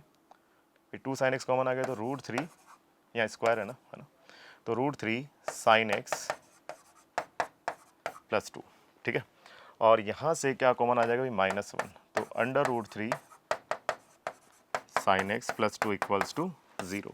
तो साइन की दो वैल्यू आने वाली है, देखो क्या, एक तो sin x इक्वल्स टू 1/2 और sin x इक्वल्स टू -2/√3 √3। तो बेटा ये वैल्यू तो क्या हो जाएगी, रिजेक्ट हो जाएगी, क्योंकि -1 से 1 के बीच में होता है साइन एक्स, हम जानते हैं।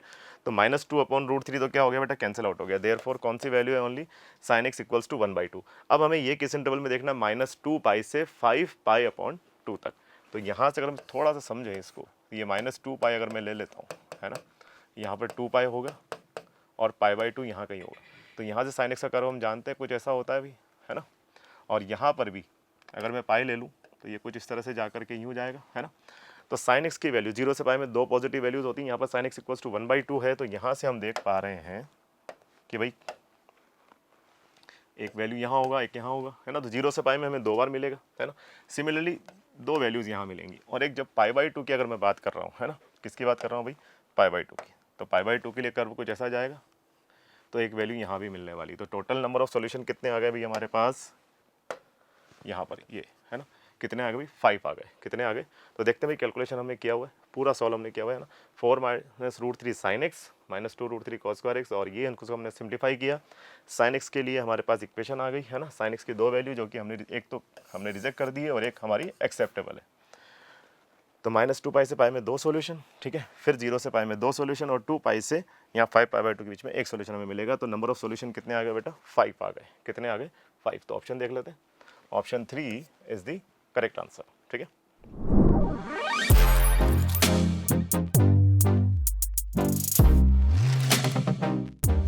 नेक्स्ट क्वेश्चन है, देखो हमारा, late f such that R2R be a function defined by modulus of mod of x plus 2 minus 2 times of mod x. If m is the number of points of local minima and n is the number of point of local maxima of f, then m plus n is, ठीक है। तो यहाँ पर m और n क्या दिया हुआ है हमें, m तो दिया हुआ है number of point of local minima, and n दिया हुआ है number of point of local maxima, ठीक है। तो fx हमारे पास यहाँ देखो, fx को हमें डिफाइन करना होगा यहाँ, क्योंकि मोड लगा हुआ है ना। तो सबसे पहले अगर हम fx की बात करते हैं तो थोड़ा सा यहाँ पर इसको हमें डिफाइन करना होगा। सबसे पहले क्या, देखो मोड x प्लस 2 है ना। तो अगर x हमारा कैसा हुआ, लेस देन इक्वल्स टू -2, ठीक है। तो इक्वलिटी भी अगर मैं यहाँ से, ठीक है, कैसा हुआ भाई, x लेस देन -2।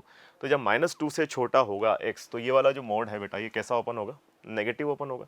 तो यहाँ से क्या मिलने वाला है मुझे, -x -2, और ये भी नेगेटिव ओपन होगा तो प्लस का 2x, और इस पूरे पे क्या लगा हुआ है, देखो मोड लगा हुआ है, ये हमें समझ आना चाहिए, है ना।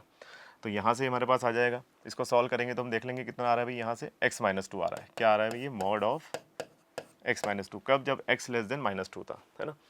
तो जब x कैसा आ जाएगा हमारे पास, x is greater than equals to -2 and less than 0, ठीक है, लेस देन 0। तो यहाँ से क्या मिलने वाला है, देखो यहाँ से अगर मैं देखूंगा तो x -2 से लेस देन ग्रेटर होगा, तो ये तो x प्लस 2, और यहाँ से ये -2x, ठीक है, कुछ ऐसा आने वाला है, ये हमारे पास आ जाएगा। तो यहाँ से क्या मिलने वाला है,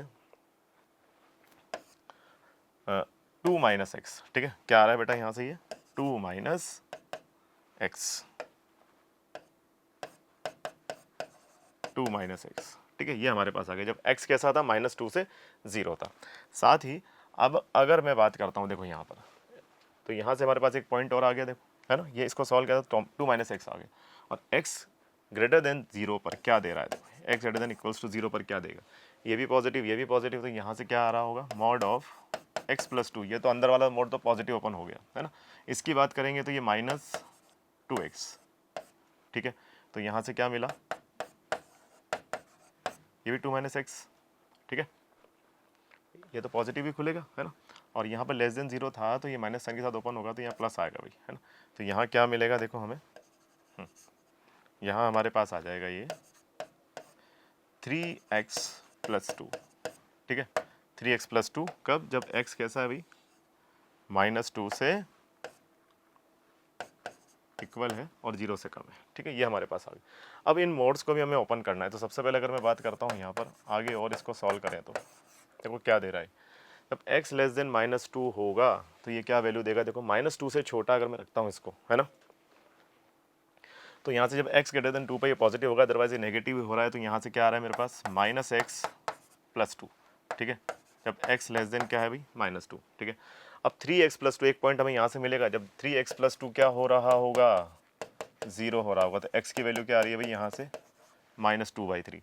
तो यहाँ से हम कह सकते हैं कि जब x हमारा क्या होगा, -2 के बराबर हो पर लेस देन किससे आ जाए अभी -2/3 से, ठीक है।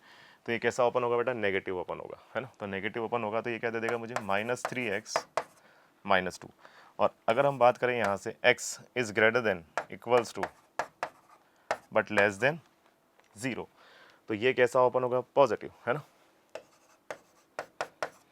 ठीक है भाई। और साथ में अगर x कैसा आ रहा है हमारा, ग्रेटर देन इक्वल्स टू 0, है ना, x कैसा आ गया यहाँ से, ग्रेटर देन इक्वल्स टू 0 आ रहा है और लेस देन 2 आ रहा है। तो यहाँ से क्या मिलेगा देखो हमें, ये हमें क्या दे देगा यहाँ से 2 - x, है ना, ठीक है भाई, 2 - x दे देगा। और साथ ही अगर मैं अब x ग्रेटर देन 2 की बात करता हूँ तो हमें क्या मिलने वाला है यहाँ से, x greater than equals to 2 पर इक्वलिटी भी होल्ड करा दी भाई। तो यहाँ से आ जाएगा मेरे पास ये पॉजिटिव ओपन होगा, ठीक है।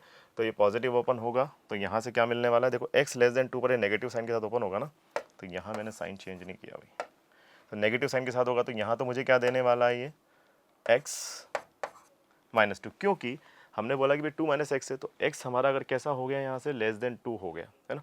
तो अगर x लेस देन 2 हुआ तो बेटा ये पॉजिटिव ओपन होगा, है ना। तो ये कैसा रहेगा, सेम साइन के साथ रहने वाला है, 2 - x रहेगा, है ना, 2 - x।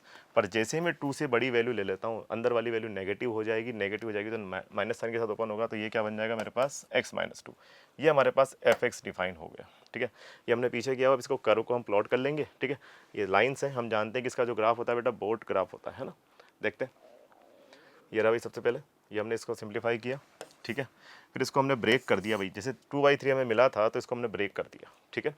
तो यहाँ पर fx हमने सबसे पहले डिफाइन किया, पहले जो फर्स्ट मोड था इसको ओपन किया, फिर सेकंड वाले मोड के अकॉर्डिंग इसको डिफाइन करके हमारे पास ये कर्व आ चुके हैं। तो सबसे पहले अगर x लेस देन -2 की बात करता हूँ तो x लेस देन -2 की एक लाइन है हमारी 2 - x, ठीक है, जिसका नेगेटिव स्लोप है ना। x इक्वल्स टू -2 पर कितना दे रहा है अभी, 4 दे रहा है, तो ये वैल्यू कितनी आ रही है, देखो 4 आ रही है ना। सिमिलरली -2 से -2/3 के बीच में अगर वैल्यू निकालेंगे हम, तो हम वैल्यू पुट कर सकते हैं यहाँ से -2/3, है ना। तो ये कितना दे देगा -4, यहाँ से कितना दे देगा भाई, ये 0 हो रहा है ना, +2 -2 0 हो रहा है, तो ये रहा। तो ये कर्व हमें कुछ ऐसा मिल रहा है। तो क्लियरली ग्राफ देखकर हम बता सकते हैं कि लोकल मैक्सिमा और लोकल मिनिमा कितने हैं। तो ये 2 पॉइंट हमें दिख रहे हैं भाई यहाँ से, है ना, x इक्वल्स टू -2/3 एंड, है ना, x equals to -2/3 and x equals to 2 are the point of minima, है ना, ठीक है। और अगर मैक्सिमा की बात करें तो x equals to 2, x equals to 2 क्या है भाई यहाँ पर, पॉइंट ऑफ मैक्सिमा, ठीक है। x इक्वल्स टू 2 क्या है, पॉइंट ऑफ मैक्सिमा है ना, ठीक है। x इक्वल्स टू 2 क्या आ गया बेटा, पॉइंट ऑफ मैक्सिमा हमारे पास आ चुका है। तो यहाँ से हमसे बोला गया था कि n क्या है भाई, यहाँ पर 2 है, पॉइंट ऑफ मैक्सिमा 2 है और पॉइंट ऑफ मैक्सिमा 1 है ना। तो हमसे बोला गया था ना भाई कि n क्या है, n यहाँ पर पॉइंट ऑफ मैक्सिमा, तो n की वैल्यू तो यहाँ पर क्या आ रही होगी बेटा, देख लेते हैं एक बार n क्या दिया हुआ था। हाँ, m है हमारा लोकल मिनिमा, ठीक है, m है हमारा लोकल मिनिमा। तो मिनिमा कितने आ रहे हैं, देखो यहाँ से मिनिमा अगर हम देखें तो 2 आ रहे हैं, तो m की वैल्यू तो 2 आ रही है ना, ठीक है। तो यहाँ से m की वैल्यू कितनी आ रही है भाई, 2 और n की वैल्यू 1, ठीक है। तो दोनों को सिंप्लीफाई करना है, दोनों को ऐड करना है, तो m प्लस n की वैल्यू कितनी हो गई हमारे पास, 3 आ गई, ठीक है। तो देखते हैं बेटा 3 कितना आ रहा है आंसर, ऑप्शन 3 है ना, ऑप्शन 3 हमारा क्या हो गया यहाँ से, करेक्ट हो गया, ठीक है।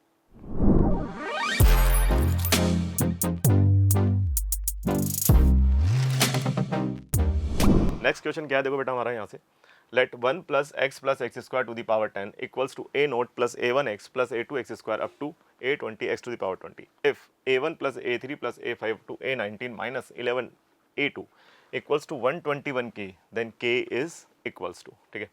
तो बेटा यहाँ से देखो सबसे पहले हमें ये एक्सपेंशन बनाना है, ये टर्म्स बनानी है, ये कैसे बनेगी, ठीक है। तो यहाँ पर a1 a3, तो हमें ये पता लग रहा है कि भाई a0 वाली टर्म कैंसिल आउट हो गई है ना, a2 वाली टर्म कैंसिल आउट हो गई, a4 वाली टर्म कैंसिल आउट हो गई। तो हम यहाँ सबसे पहले क्या पुट कर रहे हैं, देखो इसके अंदर यहाँ अगर मैं क्या पुट कर दूँ बेटा, x इक्वल्स टू 1, तो यहाँ से मुझे क्या मिलेगा, 3 टू दी पावर 10, ठीक है। और यहाँ आ जाएगा a0 a1 a2 plus a20, ठीक है। अब इसी इक्वेशन में अगर मैं x इक्वल्स टू क्या पुट कर दूं भाई, 0, है ना, अगेन तो x इक्वल्स टू 0 नहीं, x इक्वल्स टू 0 पुट करने पे तो सब गड़बड़ हो जाएगा, है ना। x इक्वल्स टू क्या पुट कर दें हम यहाँ से -1, ठीक है।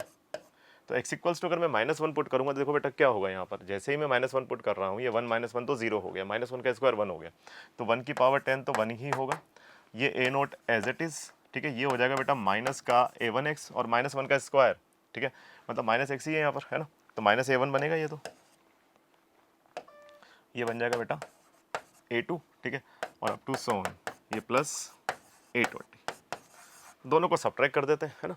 तो 2 - 1 अगर मैं करता हूँ यहाँ से, तो देखो बेटा क्या मिलने वाला है, 3 to the power 10 - 1, और ये आ जाएगा 2 टाइम्स। देखो सब्ट्रैक्ट करेंगे तो a नोट से a नोट चला जाएगा, a2 से a2 चला जाएगा, साइन चेंज हो जाएंगे ना, है ना। तो यहाँ से हमारे पास क्या आने वाला है, 2 times of a1 plus a3, और यहाँ से क्या आ जाएगा बेटा प्लस a90, ठीक है। ये हमारे पास आ गया, तो ये वैल्यू हमें मिल चुकी है। इसकी वैल्यू कितनी आ गई, यहाँ से अगर मैं 2 को डिवाइड कर दूँ, है ना, तो ये कितना आ गया भाई, तो ये वैल्यू हमारे पास आ चुका है। अब हमें चाहिए a2 क्या है, देखो यहाँ a2 हमें दिख रहा है coefficient of x square. a2 क्या है बेटा यहाँ पर, coefficient of x square, coefficient of x square in the expansion of this, है ना। तो 1 + x + x square to power 10, तो यहाँ से हम इसको क्या लिख सकते हैं, 1 + x कॉमन लिया तो 1 + x की होल पावर 10, ठीक है। तो इसका एक्सपेंशन कर दें भाई, तो सबसे पहले क्या आएगा भाई, tan c 0, ठीक है, tan c 0, है ना, tan c 0 आएगा तो 1 की पावर 0, तो यहाँ से ये टर्म तो हमारे पास ऐसा आ गया, plus tan c 1 x into x + 1, ठीक है भाई, plus tan c 2 x into x + 1 का क्या आ जाएगा भाई, ये होल स्क्वायर। अब पावर इंक्रीज होती जाएंगी, पर हमें तो पावर कोफिशिएंट क्या चाहिए भाई, एक्स स्क्वायर का कोफिशिएंट चाहिए। किसका कोफिशिएंट चाहिए बेटा, एक्स स्क्वायर का। तो यहाँ से आगे जो बड़ी पावर से उनको हम नेगलेक्ट कर छोड़ सकते हैं ना, क्योंकि उसकी हमें जरूरत ही नहीं है, एक्स स्क्वायर से काम चल जाएगा हमारा। तो देखो यहाँ पर एक्स स्क्वायर कब बनेगा, अगर मैं यहाँ देखूँ, है ना, तो यहाँ से एक्स स्क्वायर कब बन रहा है, देखो जब एक्स किससे मल्टीप्लाई होगा बेटा, एक्स स्क्वायर से।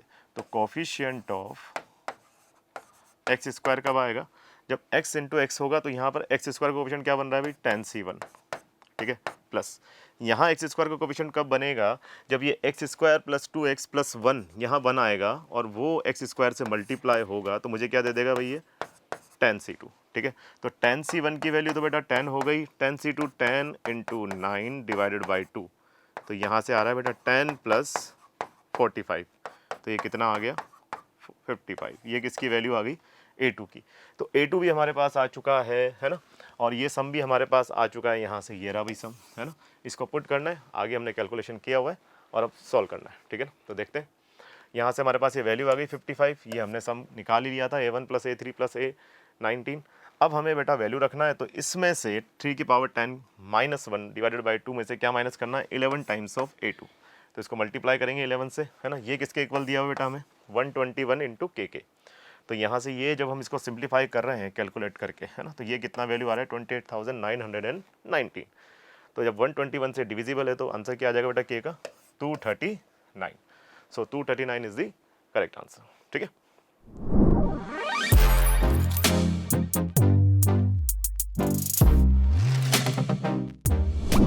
The next question is, let A vector, B vector and C vector and D vector be a such that B vector cross D vector equals to C vector cross D vector and A vector dot D vector equals to 4.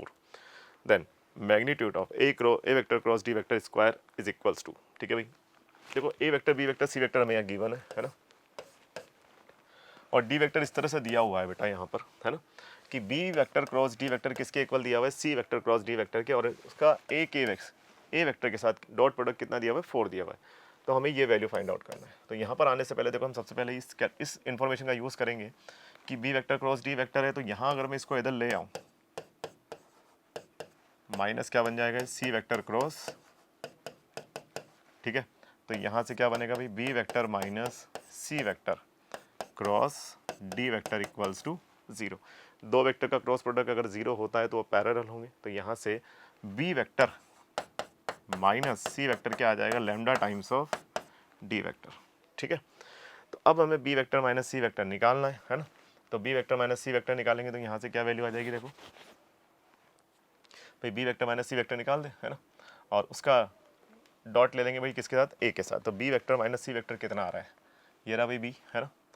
तो यहाँ से, या इसको मैं बाद में use करता हूँ, सबसे पहले हमारे पास क्या है, देखो यहाँ पर ए डॉट डी, है ना। तो ए डॉट डी निकलेगा, पर मेरे पास डी होना चाहिए, तो यहाँ से मैं बी माइनस सी निकाला, तो बी माइनस सी करेंगे तो 3 आई कैप माइनस 2 आई कैप, तो यहाँ से क्या आ जाएगा भाई आई कैप, ठीक है।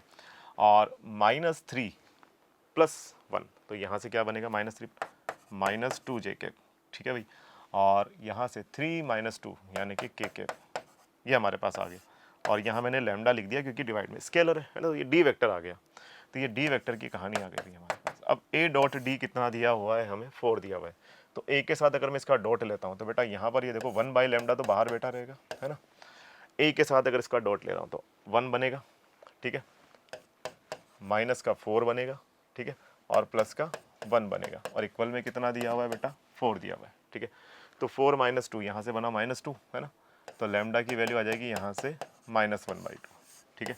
तो लैम्डा की वैल्यू -1/2 अगर मैं यहाँ पुट करता हूँ, ठीक है बेटा, इस इक्वेशन में, तो डी वेक्टर क्या आ जाएगा, देखो ये 2 है उधर जाएगा और माइनस के साथ होगा, तो डी वेक्टर क्या आ जाएगा मेरे पास, 2 times of C vector minus B vector, ठीक है। तो डी वेक्टर हमें मिल चुका है, अब हमें ये कैलकुलेशन करनी है, तो डी वेक्टर आ जाएगा। जब डी वेक्टर हमारे पास आ जाएगा तो हम बेटा यहाँ पे लाग्रांज आइडेंटिटी का यूज़ करेंगे, जो कि हम पता है कि बी क्रॉस डी के मैग्नीट्यूड का स्क्वायर माइनस, ठीक है। यहाँ से क्या बनने वाला है, देखो क्या होता है, ए वेक्टर डॉट स्क्वायर इनके इंडिविजुअल मैग्नीट्यूड के स्क्वायर की क्या होता है बेटा, इक्वल होता है ना। तो यहाँ से इसको सॉल्व कर लेंगे वैल्यू पुट करके, ठीक है। ये हमारे पास आ गया, ये प्लस होता है, हाँ यहाँ प्लस आएगा, है ना।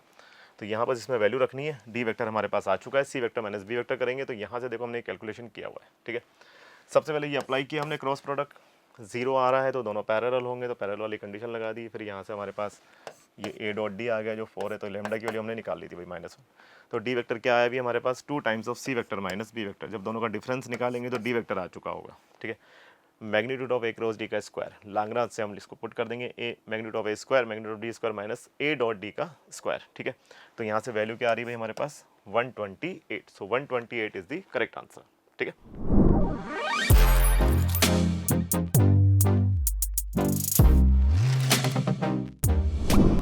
नेक्स्ट क्वेश्चन लेते हैं बेटा, let I be the identity matrix of order 3 by 3 and for the matrix A determinant of A equals to -1, let B be the inverse of matrix adjoint A square, then determinant of lambda B plus I is equals to। तो बेटा इस question को देखो, कुछ properties हम यहाँ use करेंगे, है ना। तो प्रॉपर्टीज के थ्रू हमने इसको सॉल्व किया हुआ है। देखो सबसे पहले हमने क्या लिया हुआ है, यहाँ पर बी इनवर्स हमने ले लिया जो कि बोला गया था, adjoint of a square by the property of adjoint of a square. इसको हम इस फॉर्म में लिख सकते हैं, ठीक है।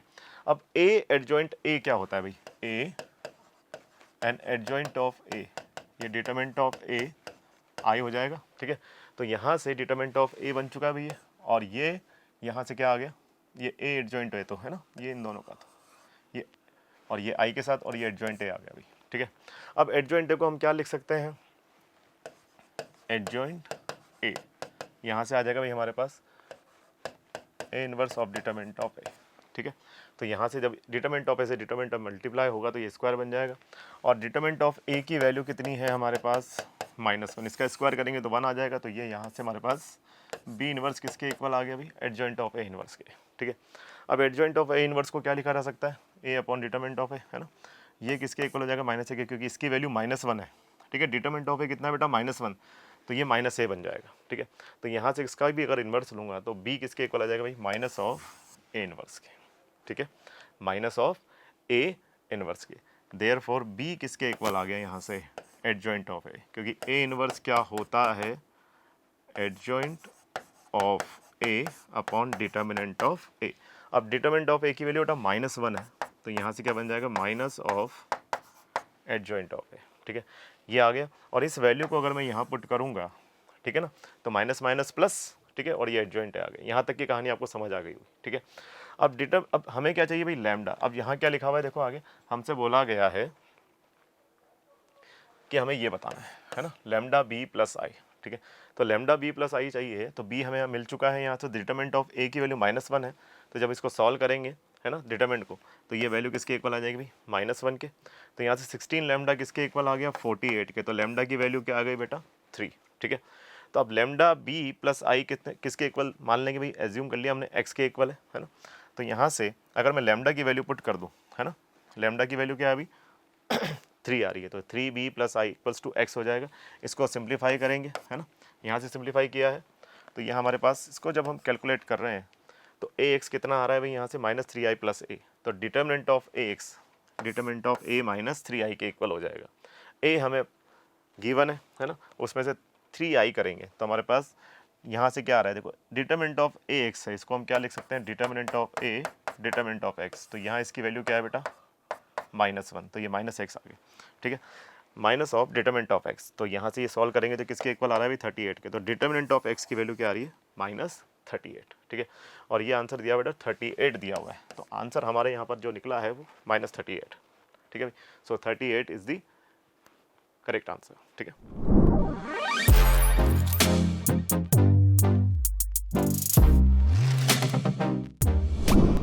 Next question, if the equation of the hyperbola with foci 4, 2 and 8, 2 is 3x square minus y square minus alpha x plus beta y plus gamma equals to 0, then alpha plus beta plus gamma is equals to, ठीक है भाई, alpha plus beta plus gamma की value बतानी है, ये hyperbola की equation हमें given है और फोकाई की कोऑर्डिनेट हमें गिवन है, ठीक है, तो यहाँ से अगर S1 की बात करें तो ये 4, 2 हो गया, S2 की बात करें तो 8, 2 हो गया, ठीक है, तो S1 S2 क्या होता है बेटा, यहाँ से ये अगर हम देखें तो डिस्टेंस बिटवीन फोकाई 2AE के इक्वल होता है ना, और अगर यहाँ से डिस्टेंस निकालेंगे हम तो 8 - 4 का स्क्वायर, तो 4 का स्क्वायर बनेगा, 0 हो जाएगा, तो यहाँ से ये 4 आ गया, ठीक है, और सेंटर की अगर मैं बात करता हूँ हाइपरबोला की, देखो सेंटर क्या होगा, दोनों फोकाई से भी उनके बिटवीन होता है ना, तो सेंटर के कोऑर्डिनेट आ जाएंगे हमारे पास यहाँ से 6, 8 + 4 डिवाइडेड बाई 2, 12/2 6, और यहाँ से ये 2 आ गया अभी, तो इक्वेशन ऑफ हाइपरबोला हम लिख सकते हैं x - 6 का whole square upon a square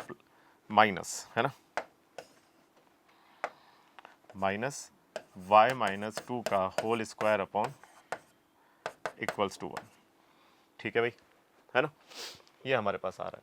अब हम क्या करने वाले हैं, देखो यहाँ पर, यहाँ से अगर मैं इसको सिंप्लीफाई करता हूँ तो ये बनेगा b square upon b square into x - 6 का whole square minus a square into y - 2 का whole square equals to a square b square, divide कर दें हम a स्क्वायर से तो ये b square upon a square बनेगा, यहाँ से x स्क्वायर आ जाएगा, माइनस का 12x आ जाएगा, प्लस का 36 आ जाएगा, ठीक है, और साथ ही यहाँ पर क्या आने वाला है, देखो माइनस ऑफ, यहाँ से a स्क्वायर से डिवाइड किया ना तो ये तो चला गया भाई, है ना, यहाँ आ जाएगा 1, और ये y square minus 4y plus 4 equals to b square, तो बेटा ये भी तो हाइपरबोला की इक्वेशन है ना, अगर हम इससे कंपेयर करेंगे तो एक्स स्क्वायर का कोफिशिएंट कितना है यहाँ पर 3, है ना, तो कंपैरिजन से of coefficient of x square, यहाँ से एक्स स्क्वायर का कोफिशिएंट क्या बनेगा, b square by a square, तो b square upon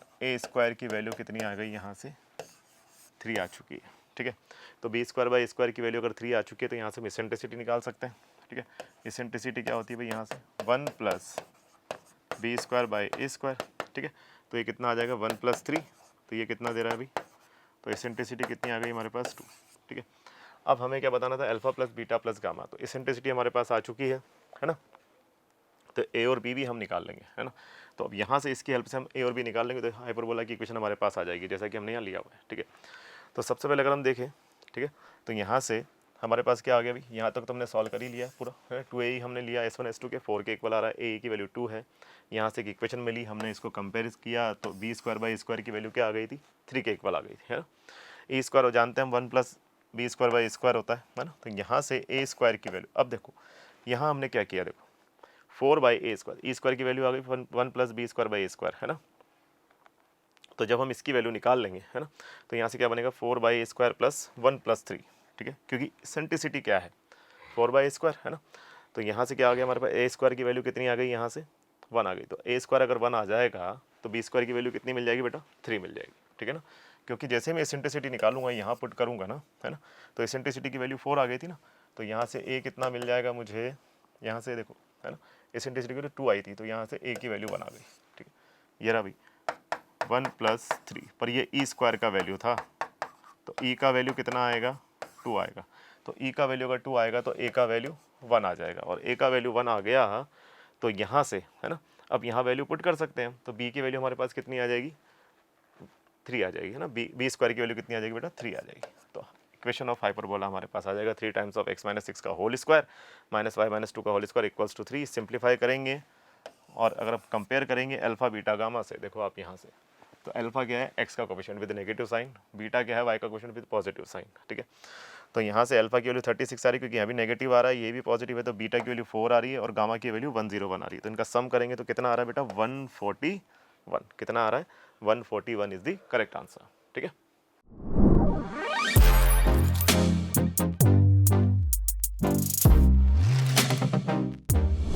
next question लेते हैं बेटा, if limit x tends to 0 tan x upon x to the power 1 by x square equals to p then 96 times of log p with base e is equals to, ठीक है भाई। तो हमें इस limit को सॉल्व करना है, तो ये लिमिट क्या है, देखो limit x tends to 0 tan x upon x to the whole power. अब बेटा x टेंड्स टू 0 पर क्या दे रहा है, देखो x टेंड्स टू 0 पर ये तो 1 बन रहा है ना, और ये 1 की पावर इन्फिनिटी फॉर्म है, कौन सी फॉर्म है यहाँ से, 1 to the power infinity form, ठीक है। अब अगर ये 1 की पावर इन्फिनिटी फॉर्म है तो इसको हम सिंप्लीफाई करेंगे, तो बेटा इसको e पर शिफ्ट कर दें लिमिट को, ठीक है, और यहाँ से क्या आ जाएगा, tan x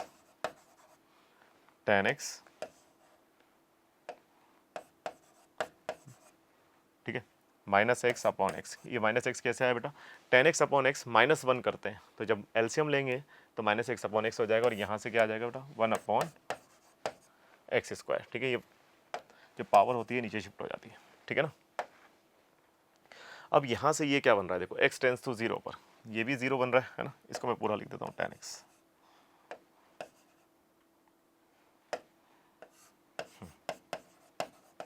ये tan x। तो बेटा न्यूमरेटर जो है हमारा वो 0 हो रहा है, डिनोमिनेटर भी 0 होता है, 0/0 फॉर्म बन रही है यहाँ पर, है ना। तो यहाँ से अगर मैं इसके अंदर लिमिट सॉल्व करता हूँ पहले, तो ये मुझे क्या दे रहा है, देखो यहाँ से tan x, या इस पूरे को एक साथ ले लेते हैं ना, limit x tends to 0 tan x minus x upon x cube. तो 0/0 फॉर्म बन रही है तो लॉपिटल लगा देंगे यहाँ पर, है ना, या इसका एक्सपेंशन भी हम कर सकते हैं। तो यहाँ से क्या आ रहा है, देखो लिमिट x टेंड्स टू 0, ठीक है। अब इसका अगर मैं एक्सपेंशन करता हूँ तो x प्लस, है ना भाई, x plus x cube by 3 plus 2/15 x to the power 5 and so on. और यहाँ क्या बैठा हुआ है, माइनस एक्स अपॉन में कौन आ गया भाई, यहाँ से एक्स क्यूब, ठीक है ना। तो इसको सॉल्व कर लेते हैं भाई, अब कैलकुलेशन पार्ट तो हमारा हो ही गया है यहाँ से, है ना। तो अगर हम देख रहे हैं कि x से x तो कट हो गया, है ना, और ये एक्स क्यूब से एक्स क्यूब भी कट हो जाएगा, तो यहाँ से क्या वैल्यू आ रही है, e टू द पावर 1/3। आप देखो कि हाई ऑर्डर जो होगा वो x टेंड्स टू 0 पर सब कुछ 0 हो जाएगा, है ना। तो यहाँ से हमारे पास क्या आने वाला है, निकल करके e टू द पावर 1/3, ठीक है। e टू द पावर 1/3 हमारे पास इस लिमिट की वैल्यू आ रही है जो कि किसके इक्वल है, p के। तो p की वैल्यू तो आ गई बेटा e टू द पावर 1/3। अब हमें क्या चाहिए, 96 times of log p with base e। तो ये 96 टाइम्स ऑफ log p लिखना है, तो ये e टू द पावर 1/3, है ना। log e बेस e 1 है तो 96/3 हो जाएगा भैया, और 96/3 कितना हो रहा है, 32, ठीक है। कितना आ रहा है अभी, 32। ये रहा अभी हमने सिंप्लीफाई किया, ये 1 की पावर इन्फिनिटी है तो हमने tan x upon x minus 1 किया, तो tan x minus x upon x cube बनेगा, 0/0 फॉर्म बन रही है। इसका एक्सपेंशन कर दिया तो x plus x cube by 3 plus 2/15 x to the power 5 up to so on. तो ये x से x तो कट हो गया, है ना। फिर हम देख रहे हैं कि ये जो हाई ऑर्डर वाली पावर है ये तो 0 हो जाएंगी, तो ये x क्यूब से x क्यूब कट होगा तो 1/3 आ जाएगा। 96 इंटू 1/3 कितना आ रहा है भाई, 32 इज द करेक्ट आंसर, ठीक है बेटा।